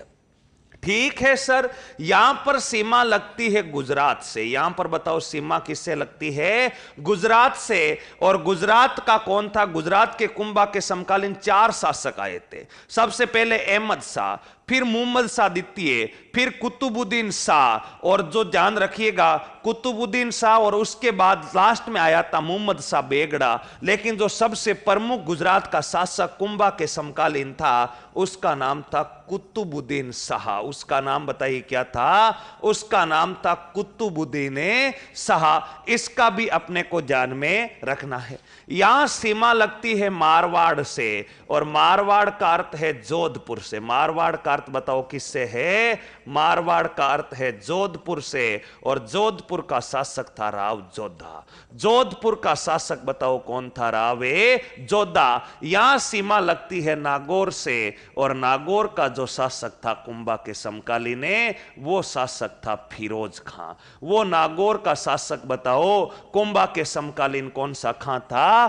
फिरोज खां था। यह बात अपने को ध्यान रखनी है। यानी कुंभा के चारों तरफ के जो शासक है, कुंभा के चारों तरफ के शासक अपने को पता होना चाहिए कौन कौन है। मालवा में खिलजी है, आबू में शेषमल है, गुजरात में कुतुबुद्दीन है, मारवाड़ जोधपुर में जोधा है, नागौर में फिरोज खां है। और सबसे बड़ी बात है, कुंभा जो है, कुंभा की इनमें से किसी भी शासक के साथ नहीं बनती, यानी सभी के साथ दुश्मनी है। बताओ पड़ोसियों के साथ दोस्ती अच्छी या दुश्मनी अच्छी? पड़ोसियों के साथ अगर दोस्ती नहीं है तो दुश्मनी भी नहीं होनी चाहिए, ध्यान रखना। अगर दुश्मनी करोगे तो वो बार बार आपके काम में टांगे अड़ाएंगे, बार बार आपको गोचा करेंगे। तो ध्यान रखिएगा, ये जो है ये क्लास, ये जो अपने को ध्यान रखना, पड़ोसी से कभी भी क्या नहीं होनी चाहिए? दुश्मनी नहीं होनी चाहिए। ठीक है सर, पड़ोसी से दुश्मनी नहीं होगी। तो अब देखना, इधर से नागौर में फिरोज खां है। अब इन सबसे दुश्मनी कैसे है? वो सबसे दुश्मनी सबसे पहले मैं आपको नागौर से ही बता देता हूं। नागौर से दुश्मनी कैसे है? नागौर का जो शासक है फिरोज खां, इस फिरोज खां के दो पुत्र थे। फिरोज खां के कितने पुत्र थे? दो। जो एक पुत्र था उसका नाम था शमस खां। उसका नाम क्या था? शमस खां। और जो दूसरा पुत्र है उसका नाम था मुजाहिद खां। उसका नाम बताओ क्या था? मुजाहिद खां। एक पुत्र है शमस खां, दूसरा पुत्र है मुजाहिद खां। और 1456 ईस्वी में फिरोज खां जो है, फिरोज खां की 1456 ईस्वी में मृत्यु हो जाती। फिरोज खां की 1456 ईस्वी में बताओ क्या हो जाती है? मृत्यु हो जाती है। तो ध्यान रखिएगा, मृत्यु जो हो जाती है, वो मृत्यु होने के बाद उसके दोनों पुत्र शमस खां और मुजाहिद खां जो है, शमस खां और मुजाहिद खां दोनों के बीच उत्तराधिकार को लेकर संघर्ष होता है। यानी नागौर में फिरोज खां की मृत्यु होती है तो शमस खां और मुजाहिद खां के बीच में, दोनों के बीच में उत्तराधिकार को लेकर संघर्ष होता है। और उत्तराधिकार को संघर्ष को लेकर नागौर का जो राजा है, वो नागौर का जो राजा है, वो नागौर का राजा बताओ कौन बन जाता है? मुजाहिद खां बन जाता है। जब नागौर का राजा मुजाहिद खां बन जाता है तो ये शमस खां जो है, ये शमस खां भाग करके कुंभा के पास जाता है। शमस खां भागकर किसकी शरण में आता है? कुंभा की शरण में आता है। और कुंभा की सहायता से, कुंभा की सहायता से, कुंभा ने इस शमस खां को सैनिक सहायता दी, और कुंभा की सहायता से इस शमस खां ने मुजाहिद खां को पराजित किया। और मुजाहिद खां को पराजित करके कुंभा ने नागौर का शासक किसको बना दिया? शमस खां को। पहले मुजाहिद खां बनाता, लेकिन कुंभा का सहयोग लेकर के नागौर का शासक शमस खां बन जाता है। लेकिन कुंभा ने यह कहा था कि देख शमस, तुझे मैं नागौर का शासक तो बना रहा हूं, लेकिन मेरी अनुमति के बिना नागौर में एक पत्ता भी नहीं हिलना चाहिए। यानी कोई भी कार्य करेगा तो मुझसे पूछ करके करेगा। इस बात पर शमस खां हां भर देता है, और हां भरने के बाद कुंभा मुजाहिद को पराजित करके नागौर का राजा बना देता है। लेकिन जैसे ही शमस खां नागौर का राजा बनता है, कुंभा की बिना सलाह के नागौर दुर्ग में निर्माण का कार्य शुरू करवा देता है। इस बात की सूचना राणा कुंभा को लगती है कि नागौर दुर्ग में शमस खां मेरी अनुमति के बगैर निर्माण कार्य करवा रहा है। तो कुंभा जो है तुरंत शमस खां के ऊपर आक्रमण की योजना बनाता है। इस बात की सूचना शमस खां को लगते ही शमस खां भाग करके गुजरात शासक कुतुबुद्दीन शाह की शरण में चला जाता, और कुतुबुद्दीन शाह और शमस खां दोनों मिलकर के कुंभा पर आक्रमण करते 1456 में। लेकिन इस आक्रमण में कुंभा इनको पराजित कर देता। कुंभा इनको क्या कर देता? पराजित। तो बताओ, जब शमस खां को पराजित कर दिया तो शमस खां नाराज हो गया। इधर कुतुबुद्दीन शाह को पराजित कर दिया तो कुतुबुद्दीन साहब भी क्या हो जाता है, नाराज हो जाता है।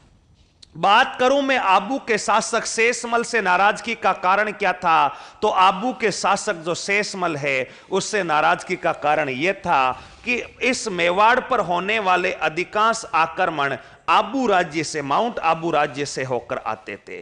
जो भी मेवाड़ पर आक्रांता आक्रमण करता वो माउंट आबू राज्य के बीच में से आता, और ये माउंट आबू का राजा शेषमल मेवाड़ पर जो भी आक्रांता आते उनका सहयोग करता, उनको आगे जाने देता। इस बात से नाराज होता है कुंभा, और कुंभा इस शेषमल को पराजित करके आबू पर अधिकार कर लेता है, यानी आबू का विलय मेवाड़ में कर लेता है। तो अब बताओ, शेषमल को पराजित कर दिया तो शेषमल बताओ नाराज होगा या नहीं होगा, नाराज होगा। आगे बढ़ते हैं, मालवा का महमूद खिलजी प्रथम, और मालवा का महमूद खिलजी प्रथम से आपको पता है कि नाराजगी का प्रमुख कारण क्या था, क्योंकि कुंभा ने 1437 में इसके ऊपर आक्रमण किया था, और 1437 ईस्वी में अपने को पता है कि अपने युद्ध लड़ा था, सारंगपुर का युद्ध। नाराजगी का कारण था कुंभा का पिता के जो हत्यारे थे उसका नाम था मेहप्पा पंवार, और मेहप्पा पंवार को शरण दे रखी थी महमूद खिलजी ने। कुंभा के कहने के बावजूद भी उस मेहप्पा पंवार को खिलजी ने शरण दे रखी थी, और खिलजी ने जब शरण दे रखी थी तब कुंभा ने मजबूरी में आक्रमण किया था, और मजबूरी में आक्रमण करके खिलजी को हराया था, और खिलजी को इस सारंगपुर विजय में हराया था, सारंगपुर युद्ध में हराया था। इस बात से खिलजी नाराज था।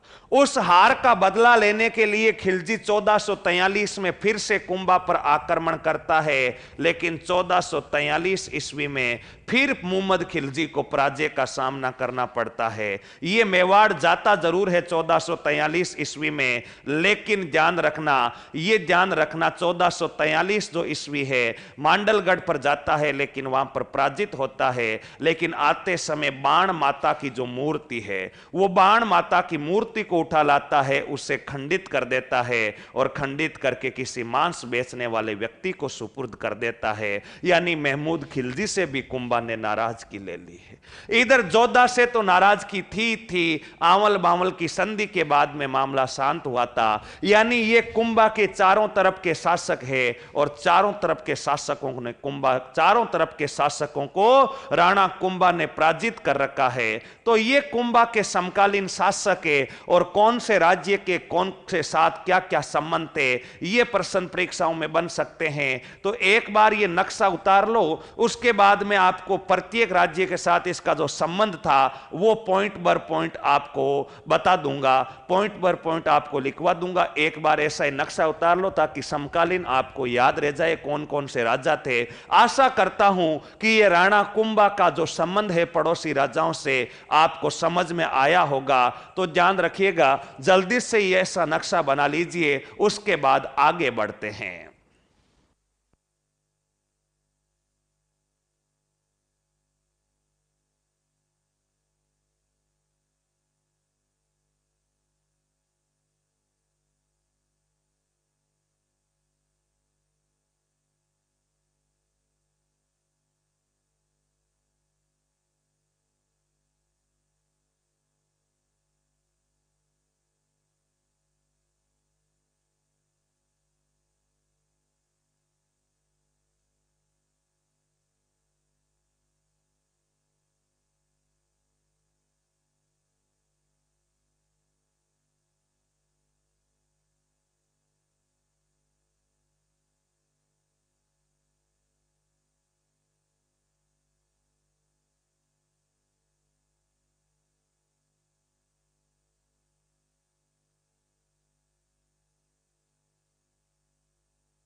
जल्दी उतारो भाइयों, उसके बाद आगे बढ़ते हैं। इसको जल्दी से बनाइए, उसके बाद आगे बढ़ते हैं।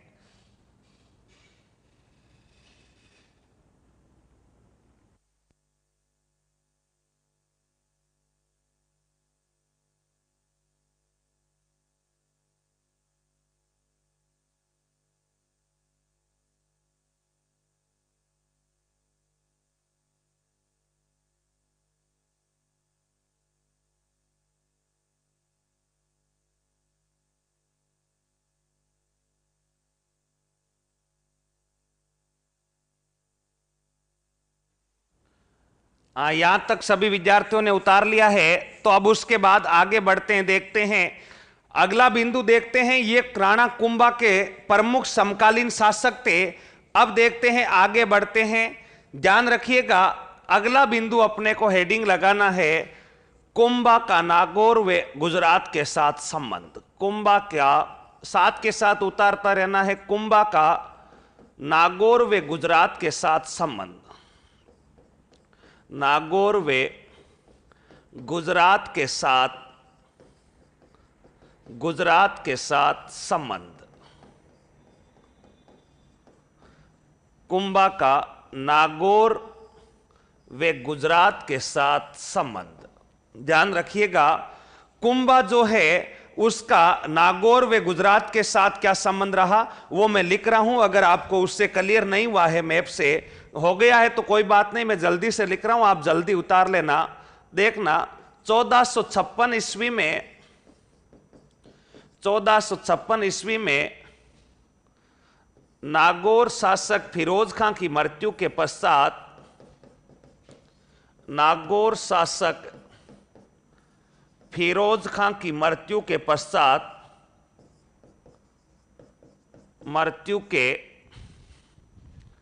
पश्चात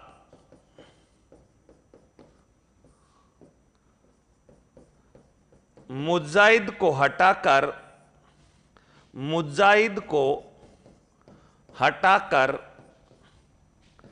कुंभा ने शमस खां को से शर्त नागौर का शासक बनाया। से शर्त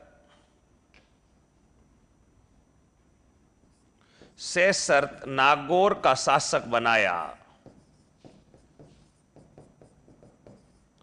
से शर्त नागौर का शासक बनाया। इसके बाद एक आगे बढ़ते हैं।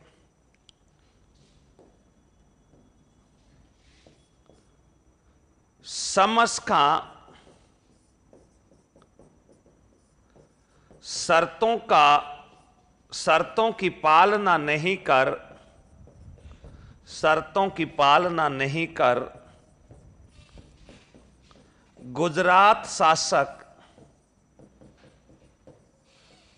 गुजरात शासक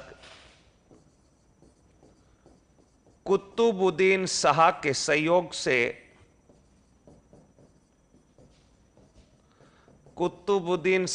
सहयोग से कुंभा पर आक्रमण करता है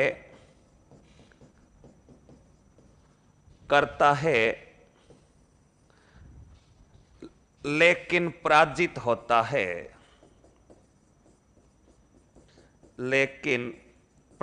होता है। जल्दी से उतारो।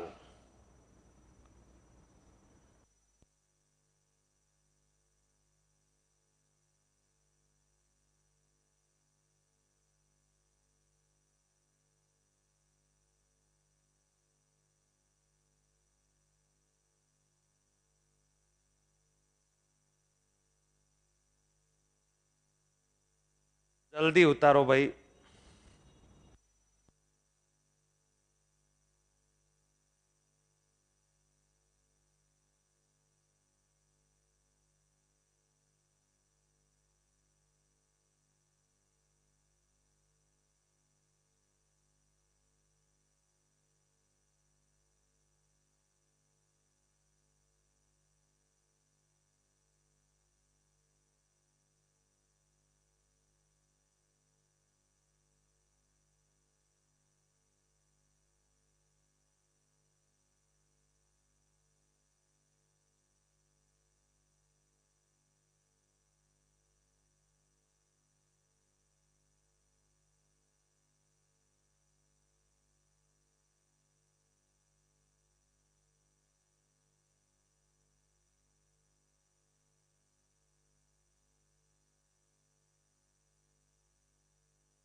यहां तक सबने उतार लिया तो आगे बढ़ते हैं साथियों। ये तो कुंभा का नागौर वे गुजरात के साथ संबंध हो गया। अब देखिएगा आगे बढ़ते हैं। यहां के बाद आगे क्या है, आगे आपको हेडिंग लगानी है कुंभा का मालवा के साथ संबंध। कुंभा का मालवा के साथ, कुंभा का मालवा के साथ संबंध, कुंभा का मालवा के साथ संबंध। अब जो कुंभा है उस कुंभा का मालवा के साथ क्या संबंध है वो देखते हैं। तो कुंभा का शासक जो है, कुंभा के समकालीन मालवा का शासक कौन है? महमूद खिलजी प्रथम। महमूद खिलजी प्रथम। तो ध्यान रखिएगा महमूद खिलजी प्रथम के साथ देखिएगा 1437 ईस्वी में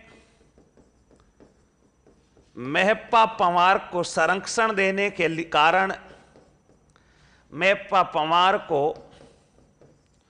शरण देने के कारण, उतारते रहना है साथ के साथ, शरण देने के कारण सारंगपुर युद्ध में, सारंगपुर युद्ध में कुंभा ने खिलजी प्रथम को, कुंभा ने मोहम्मद खिलजी प्रथम को पराजित किया।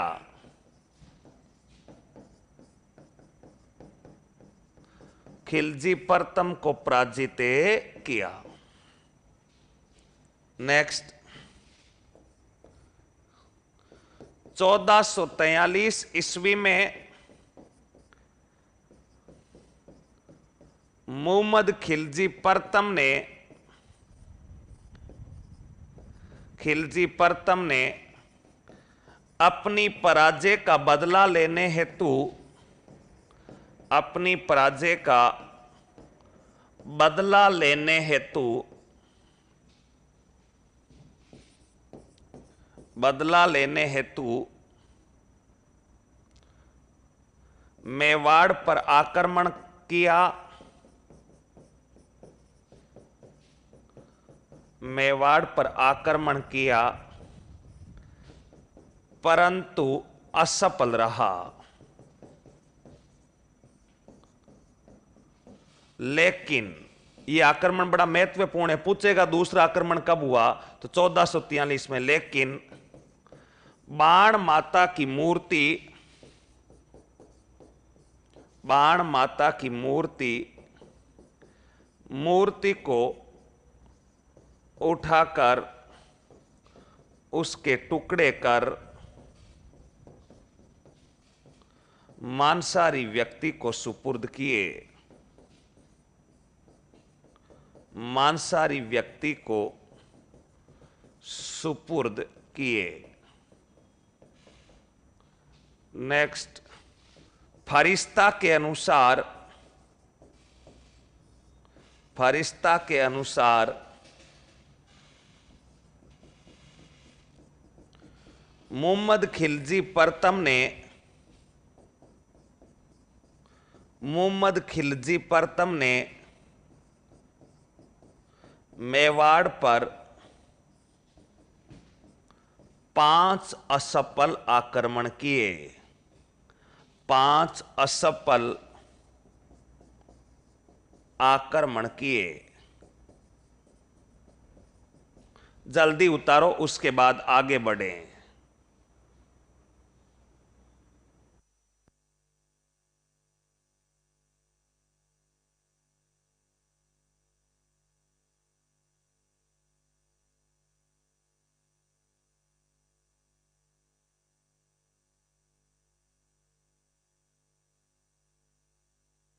जल्दी उतारो साथियों, फिर आगे बढ़ते हैं।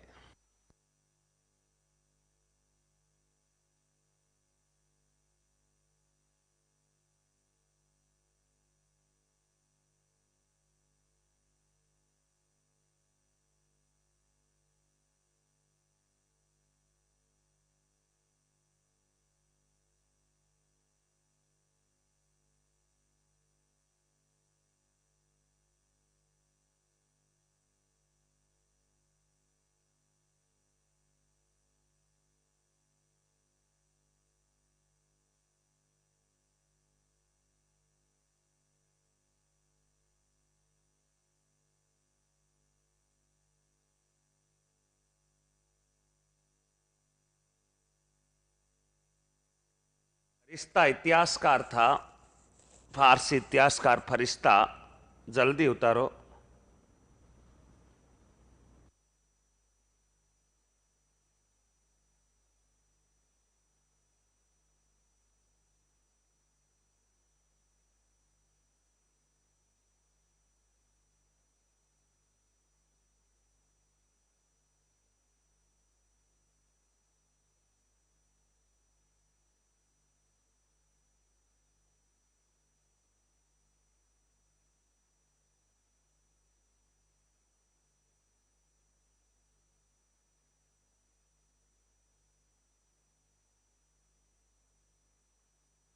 यहां तक सभी ने उतार लिया, वेरी गुड। आगे बढ़ते हैं।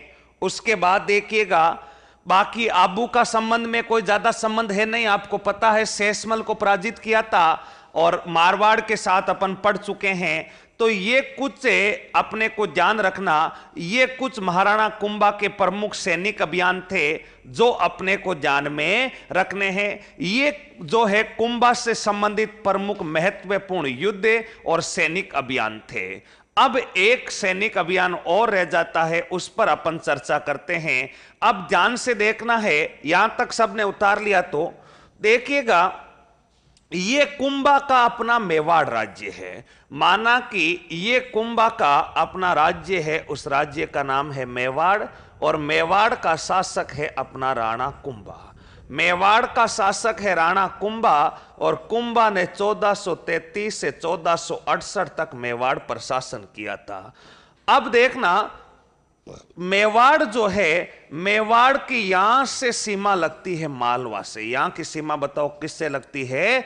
मालवा। और मालवा पड़ता है एमपी यानी मध्य प्रदेश में। यहां का शासक आप सबको पता है कौन है? मोहम्मद खिलजी प्रथम। यहां का जो शासक है मोहम्मद खिलजी प्रथम, और यहां की सीमा लगती है गुजरात से, और यहां बीच में लगती है आबू से। अब आबू पर तो कुंभा ने अधिकार कर लिया है, लेकिन यहां पर सीमा लगती है गुजरात से। और गुजरात का जो शासक है, ये गुजरात का शासक बताओ कौन है? गुजरात का जो शासक है उसका नाम है कुतुबुद्दीन शाह। गुजरात का शासक बताइए कौन है? कुतुबुद्दीन शाह। अब क्या होता है, गुजरात का शासक भी कुंभा से पराजित हो जाता है, मालवा का शासक भी कुंभा से पराजित हो जाता है, दोनों पराजित हो जाते हैं। तो ये महमूद खिलजी जो है, ये महमूद खिलजी कुतुबुद्दीन शाह के पास आता है, और कुतुबुद्दीन शाह के पास आकर के कहता है कि देख कुतु, तू भी हारा मैं भी हारा, तू भी हारा मैं भी हारा, हम हारे यानी जग हारा। अब तो अपना तो कोई इस दुनिया में औचित्य ही नहीं है, यानी कुंभा ने तुझे भी हरा दिया, मुझे भी हरा दिया। तो कुतुबुद्दीन ने कहा कि क्या करें? बोला ऐसा करते हैं, दोनों मिलकर के कुंभा के ऊपर चढ़ाई करते हैं और अपनी पराजय का बदला लेते हैं। इस कुतुबुद्दीन ने कहा, रे मैं तो एक बार हारा, मैं तो कितनी बार हारा? एक बार हारा, लेकिन तुझे तो कितनी बार पटका है? 5 बार पटका है। मैं तो कुंभा से लड़ने वाला नहीं हूं, और अगर लड़ भी लूं तो मेरा क्या फायदा? इस खिलजी ने कुतुबुद्दीन को लालच दिया। बोला देख कुतुबुद्दीन, देख के कुतुबुद्दीन ने बोला दिखा क्या देखूं? बोला देख, मेवाड़ का जो राज्य है ना, वो आधा गुजरात से लगता है और आधा मालवा से लगता है। अगर अपन दोनों मिलकर के लड़ते हैं और कुंभा को पराजित कर देते हैं, तो जो सीमा मेवाड़ की गुजरात से लगती है उस पर तो तेरा अधिकार हो जाएगा, और जो सीमा है अपने मालवा से लगती है उस सीमा पर मेरा अधिकार हो जाएगा। ये बात जो है महमूद खिलजी किसको बताता है? कुतुबुद्दीन शाह को बताता है, और कुतुबुद्दीन शाह इस बात पर राजी हो जाता है। यानी दोनों मिलकर कुंभा पर चढ़ाई चढ़ने की योजना बना रहे हैं, और दोनों के बीच में एक संधि होती है। इस संधि का नाम इतिहास में है चंपारण की संधि। बताओ कौन सी संधि? चंपारण की संधि। और ये जो चंपारण की संधि होती है, ये चंपारण की संधि होती है 1456 में। किस किस के मध्य होती है?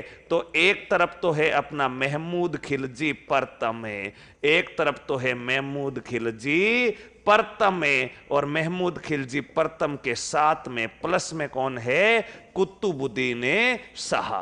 कुतुबुद्दीन शाह और महमूद खिलजी परतम के बीच चंपानेर की संधि होती है। इस संधि का उद्देश्य क्या था? इस संधि का उद्देश्य था राणा कुंभा को पराजित करना। राणा कुंभा को क्या करना? राणा कुंभा को पराजित कर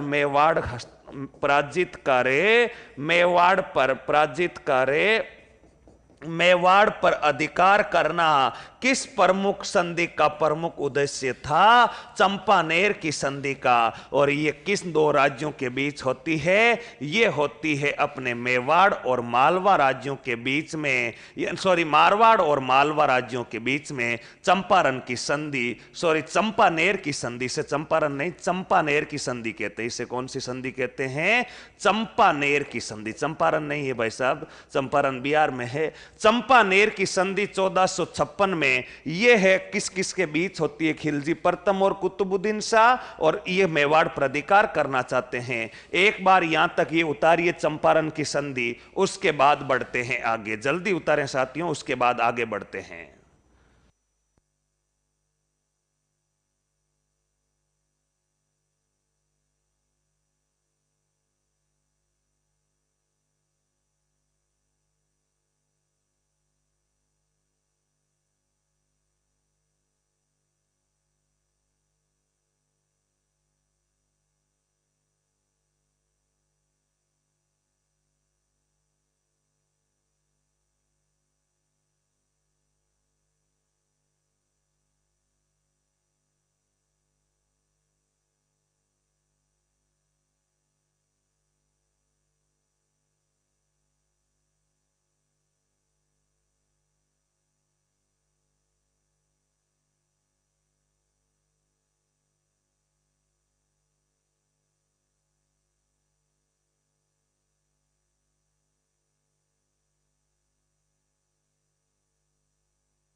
सभी विद्यार्थियों ने उतार लिया है, तो आगे बढ़ते हैं। यह है चंपानेर की संधि, और इस चंपानेर की संधि के बाद में आप बताइएगा, चंपानेर की संधि के बाद में जो है ये कुतुबुद्दीन शाह और खिलजी जो है, वो खिलजी जो है उसके बारे में ध्यान में रखना है। खिलजी प्रथम और कुतुबुद्दीन शाह दोनों मिलकर के कुंभा के ऊपर आक्रमण करते हैं।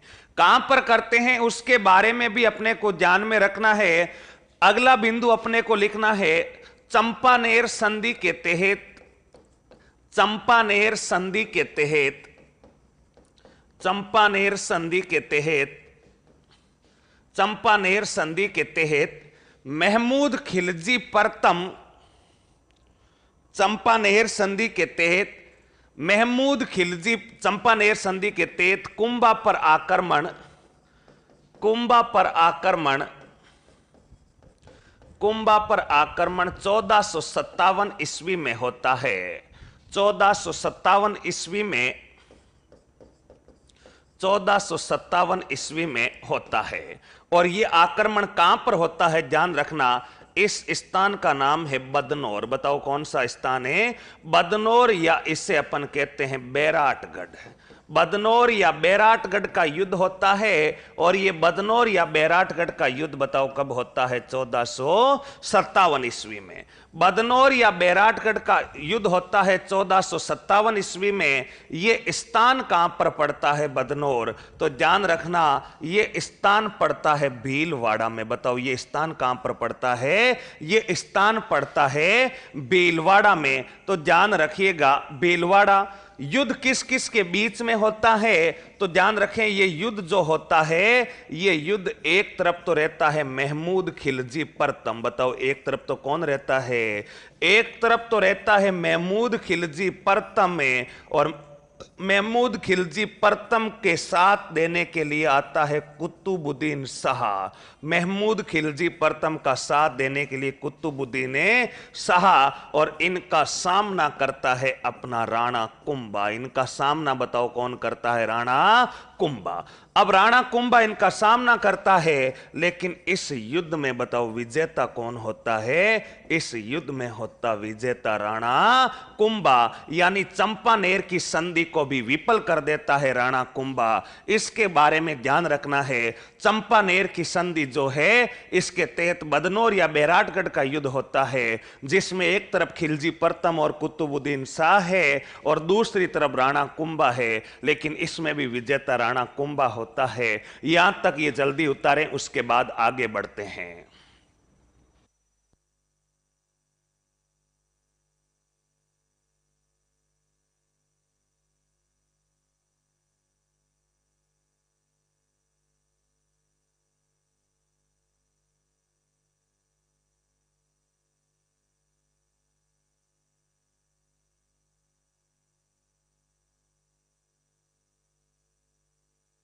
जल्दी उतारो साथियों, बोर्ड पर ध्यान रखें, अनावश्यक कमेंट ना करें।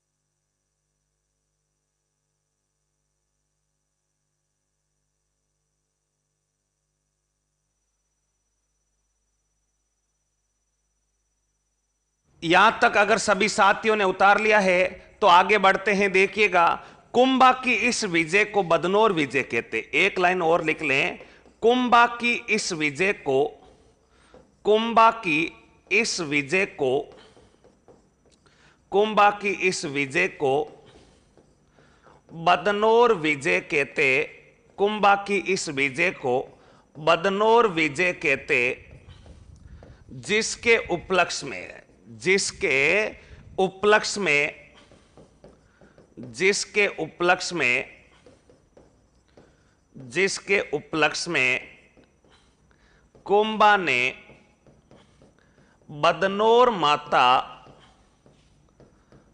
ऑब्लिक, इसी माता को कहते हैं कुशाल माता, बदनौर माता ऑब्लिक कुशाल माता मंदिर का निर्माण, कुशाल माता मंदिर का जो निर्माण है, ये कुशाल माता मंदिर का निर्माण जो करवाया जाता है, कुशाल माता मंदिर का निर्माण बदनौर भीलवाड़ा में करवाया जाता है। कहां पर करवाया जाता है? निर्माण बदनौर भीलवाड़ा में करवाया जाता है।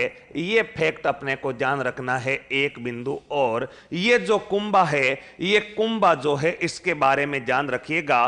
कुंभा जो है, इसके बारे में जो है बदनौर विजय है, इसके उपलक्ष्य में बदनौर का क्या करवाया जाता है? बदनौर माता का क्या करवाया जाता है? निर्माण।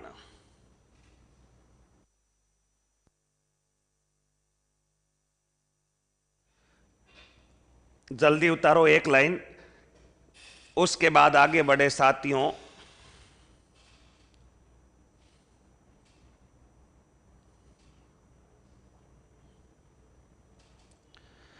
तो यहां तक सबने उतार लिया। तो देखिए ये है अपने राणा कुंभा के प्रमुख युद्ध, उसके प्रमुख सैनिक अभियान और उसके काल में होने वाली प्रमुख संधियां, यानी राणा कुंभा का इतिहास यहां पर होता है समाप्त। लेकिन कुंभा की कुछ स्थापत्य कला और कुंभा के एक दो विद्वान जो है वो और बचे हुए हैं, उन पर अपन चर्चा करते हैं। ये है कुंभा का प्रमुख ऐतिहासिक काल। ध्यान रखना, अपने शुरुआत की थी, क्लास खत्म नहीं कर रहे अभी अपन स्थापत्य कला और पढ़ रहे हैं। ये कुंभा का प्रमुख ऐतिहासिक समय है। अपने शुरुआत दो समस्याओं से की थी, दोनों समस्याओं के साथ कुंभा का अधिकांश युद्ध अपन ने देख लिया। आंवल बांवल की संधि, सारंगपुर का युद्ध है। फिर उसने अपने नक्शा बनाकर समकालीन शासक देखे, अन्य शासकों के साथ उसके संबंध पढ़े। और अब जो है आगे अपन पढ़ने वाले हैं कुंभा की स्थापत्य कला। बताओ कुंभा की कौन सी कला? कुंभा की स्थापत्य कला। स्थापत्य कला के बारे में अपने को पता होना चाहिए, कुंभा ने क्या क्या बनवाया था। तो देखिएगा, हेडिंग लगाइएगा कुंभा की स्थापत्य कला। कुंभा की स्थापत्य कला। स्थापत्य कला का अर्थ क्या होता है? सबसे पहले तो अपने को पता होना चाहिए कि कुंभा जो है, कुंभा ने स्थापत्य कला पढ़ रहे हैं तो स्थापत्य कला होती क्या है? स्थापत्य कला का अर्थ होता स्थापित करना। क्या करना बताओ? स्थापित करना। स्थापित का अर्थ होता मंदिर, महल, मालिये, दुर्ग, बावड़ी, कुंड, छतरी इत्यादि का निर्माण करवाना कौन सी कला कहलाती है? स्थापत्य कला। तो कुंभा की उपाधि भी है, अपन ने देखा था स्थापत्य गुरु। कुंभा ने क्या क्या निर्माण करवाया, इस कारण कुंभा को स्थापत्य गुरु कहा जाता है। तो कुंभा की स्थापत्य कला की अपन शुरुआत करते हैं तो अपने को पता होना चाहिए, सबसे पहले एक ग्रंथ है, इस ग्रंथ का नाम है वीर विनोद। एक ग्रंथ है, उस ग्रंथ का नाम बताओ क्या है? एक ग्रंथ, उस ग्रंथ का नाम है वीर विनोद। और ये जो वीर विनोद है, इसके अनुसार मेवाड़ में स्थित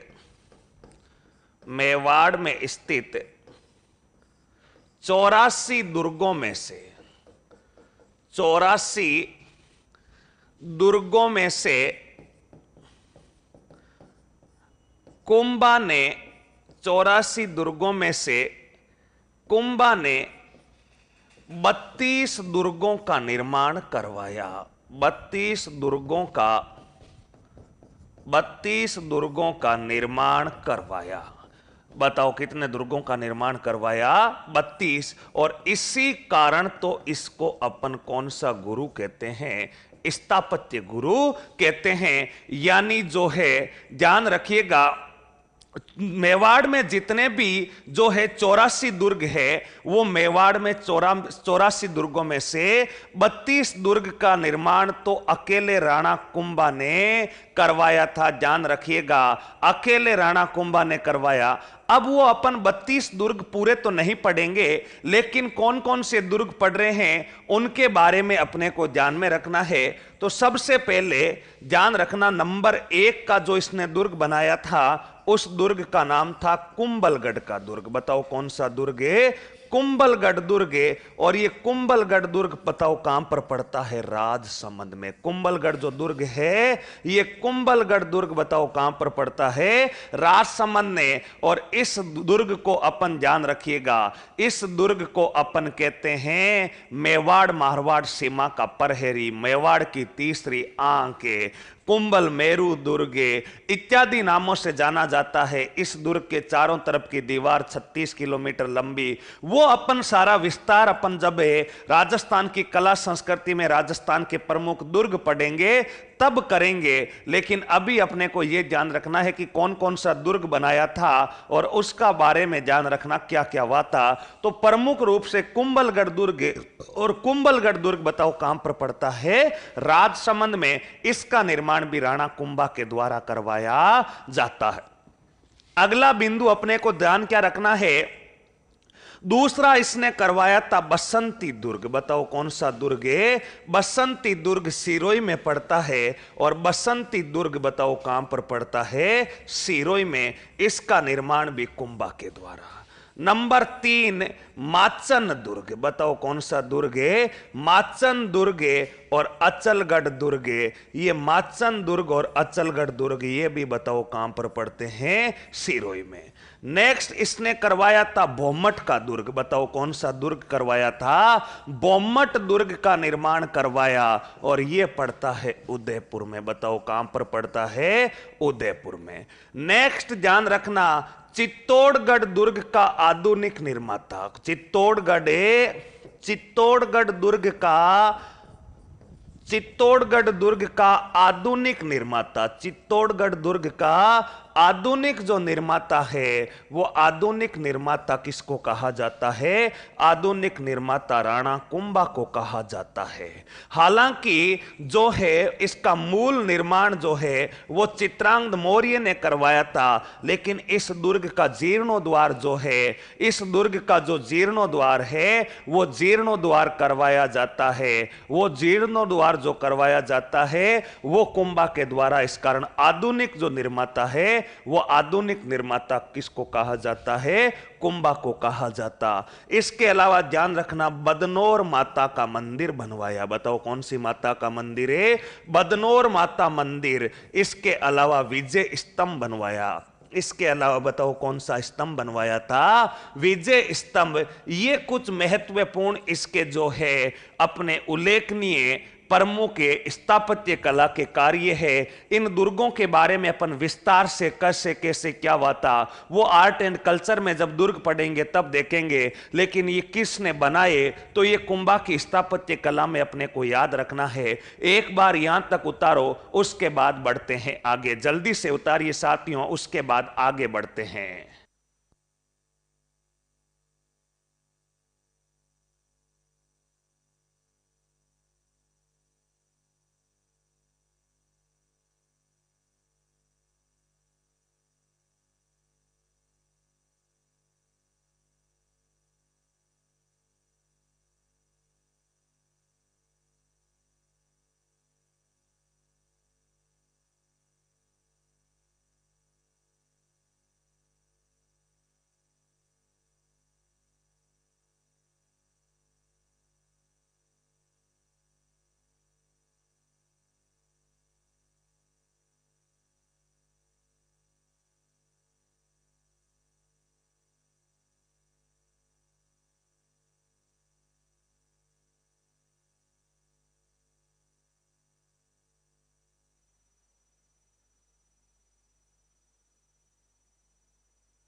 यहां तक लिख लिया क्या सभी साथियों? थोड़ा जल्दी उतारो, उसके बाद आगे बढ़ेंगे।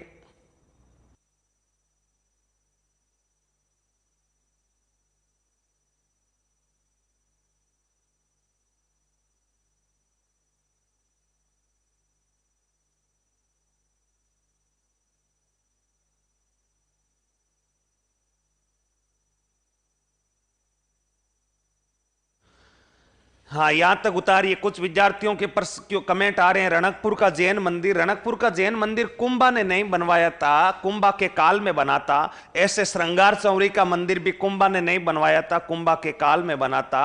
वो फैक्ट अलग है, जब मंदिर पढ़ेंगे तब उन पर चर्चा करेंगे।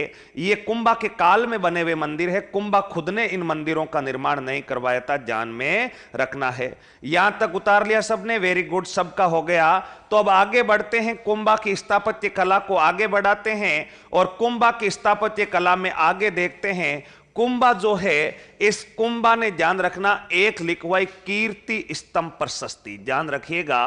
कीर्ति स्तंभ प्रशस्ति, बताओ कीर्ति स्तंभे प्रशस्ति, सॉरी कुंभलगढ़ प्रशस्ति जो है अपने कुंभलगढ़ प्रशस्ति। और ये कुंभलगढ़ प्रशस्ति बताओ किसने लिखवाई थी? ये कुंभलगढ़ प्रशस्ति जो लिखवाई जाती है, ये कुंभलगढ़ प्रशस्ति ये कहां पर है? राज अपने कुंभलगढ़ दुर्ग में। कहां पर स्थित है ये? कुंभलगढ़ दुर्ग। और कुंभलगढ़ दुर्ग बताओ कहां पर पड़ता है? कुंभलगढ़ दुर्ग पड़ता है राजसमंद में। कुंभलगढ़ दुर्ग कहां पर पड़ता है? राजसमंद। प्रशस्ति क्या होती है? सबसे पहले तो अपने को पता होना चाहिए कि प्रशस्ति कहते किसे है। प्रशस्ति देखिए, तीन शब्दों का अर्थ समझिए। एक होता है शिलालेख और एक होता है प्रशस्ति। एक होता है शिलालेख और एक होता है प्रशस्ति। शिलालेख का अर्थ क्या होता है? इतिहास की जानकारी पत्थरों पर अगर प्रमाणिक रूप से अंकित है तो उसे अपन शिलालेख, यानी नाम से स्पष्ट है शिला पर लिखा गया लेख। फिर प्रशस्ति क्या होती है? कई शिलाओं का समूह है जो एक ही विषय के बारे में, यानी अगर एक ही पत्थर है तो वो तो शिलालेख है, और एक ही जगह अगर 5-7 पत्थर लिखे हुए हैं तो वो बताओ क्या बन जाएगी? प्रशस्ति बन जाएगी। यानी शिलालेखों का समूह ही क्या कहलाती है? शिलालेखों का समूह ही प्रशस्ति कहलाता है। इसका भी अपने को थोड़ा सा विशेष ध्यान रखना है। शिलालेखों का जो समूह होता है उसे प्रशस्ति, और केवल अगर एक पत्थर है तो उसे अपन कौन सा लेख कहते हैं? शिलालेख कहते हैं। तो ये जो कुंभलगढ़ प्रशस्ति है ये कुंभा ने लिखवाई। बताओ किसने लिखवाई थी? कुंभा ने लिखवाई। और इसका लेखक कौन है? तो ध्यान रखना, इसका लेखक है महेश। बताओ लेखक कौन है? इसका लेखक हो जाएगा कवि महेश हो जाएगा। यह भी ध्यान रखना, इसका जो लेखक हो जाएगा कवि कौन हो जाएगा? महेश हो जाएगा। और ये 5 शिलालेखों, 5 काले शिलाओं का समूह। कितनी काली शिलाओं का? 5 काली शिलाओं का समूह। 5 काली शिलाओं का समूह बताओ कौन सा है? 5 काली शिलाओं का समूह है कुंभलगढ़ की प्रशस्ति। तो ये कुंभलगढ़ की प्रशस्ति की रचना भी राणा कुंभा ने करवाई थी। ये भी अपने को ध्यान में रखना है। थोड़ा सा इसको जल्दी उतारे, उसके बाद बढ़ते हैं कुंभा में आगे।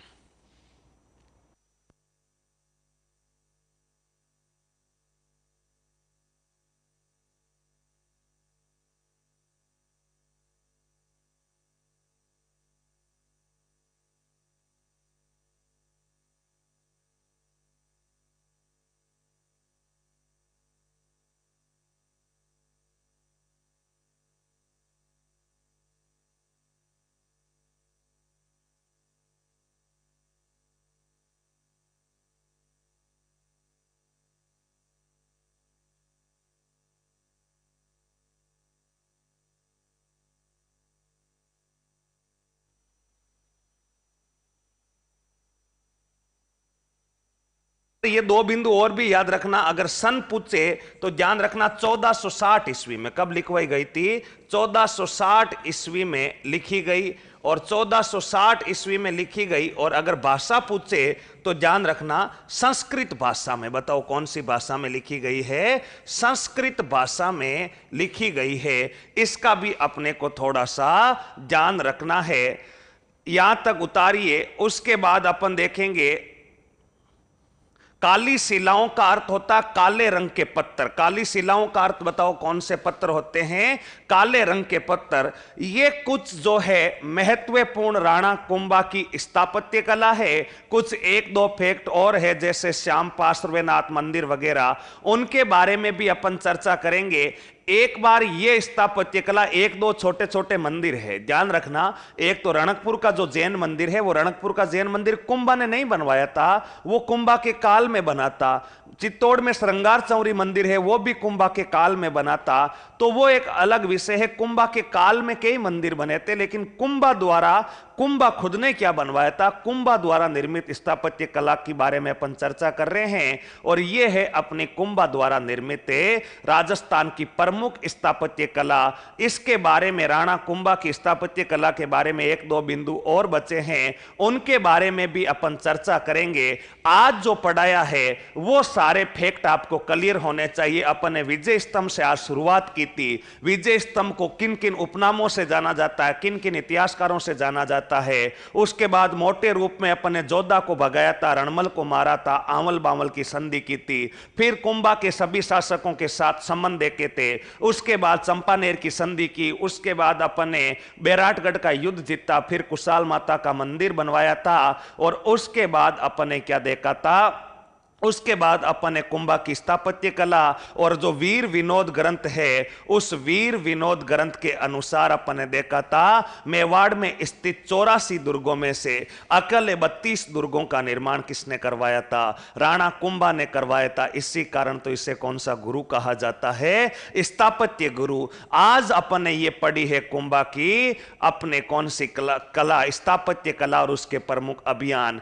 अब कुंभा के बचे कुछ छोटे से 5, 10, 15 मिनट के इसके प्रमुख विद्वान वगैरह बचे हैं, उनके बारे में अपन चर्चा करेंगे। उनके कुछ मंदिर बचे हैं, उनके बारे में अपन चर्चा करेंगे अपनी अगली क्लास में। तब तक के लिए आप सभी विद्यार्थियों को धन्यवाद। All the best. थैंक्स।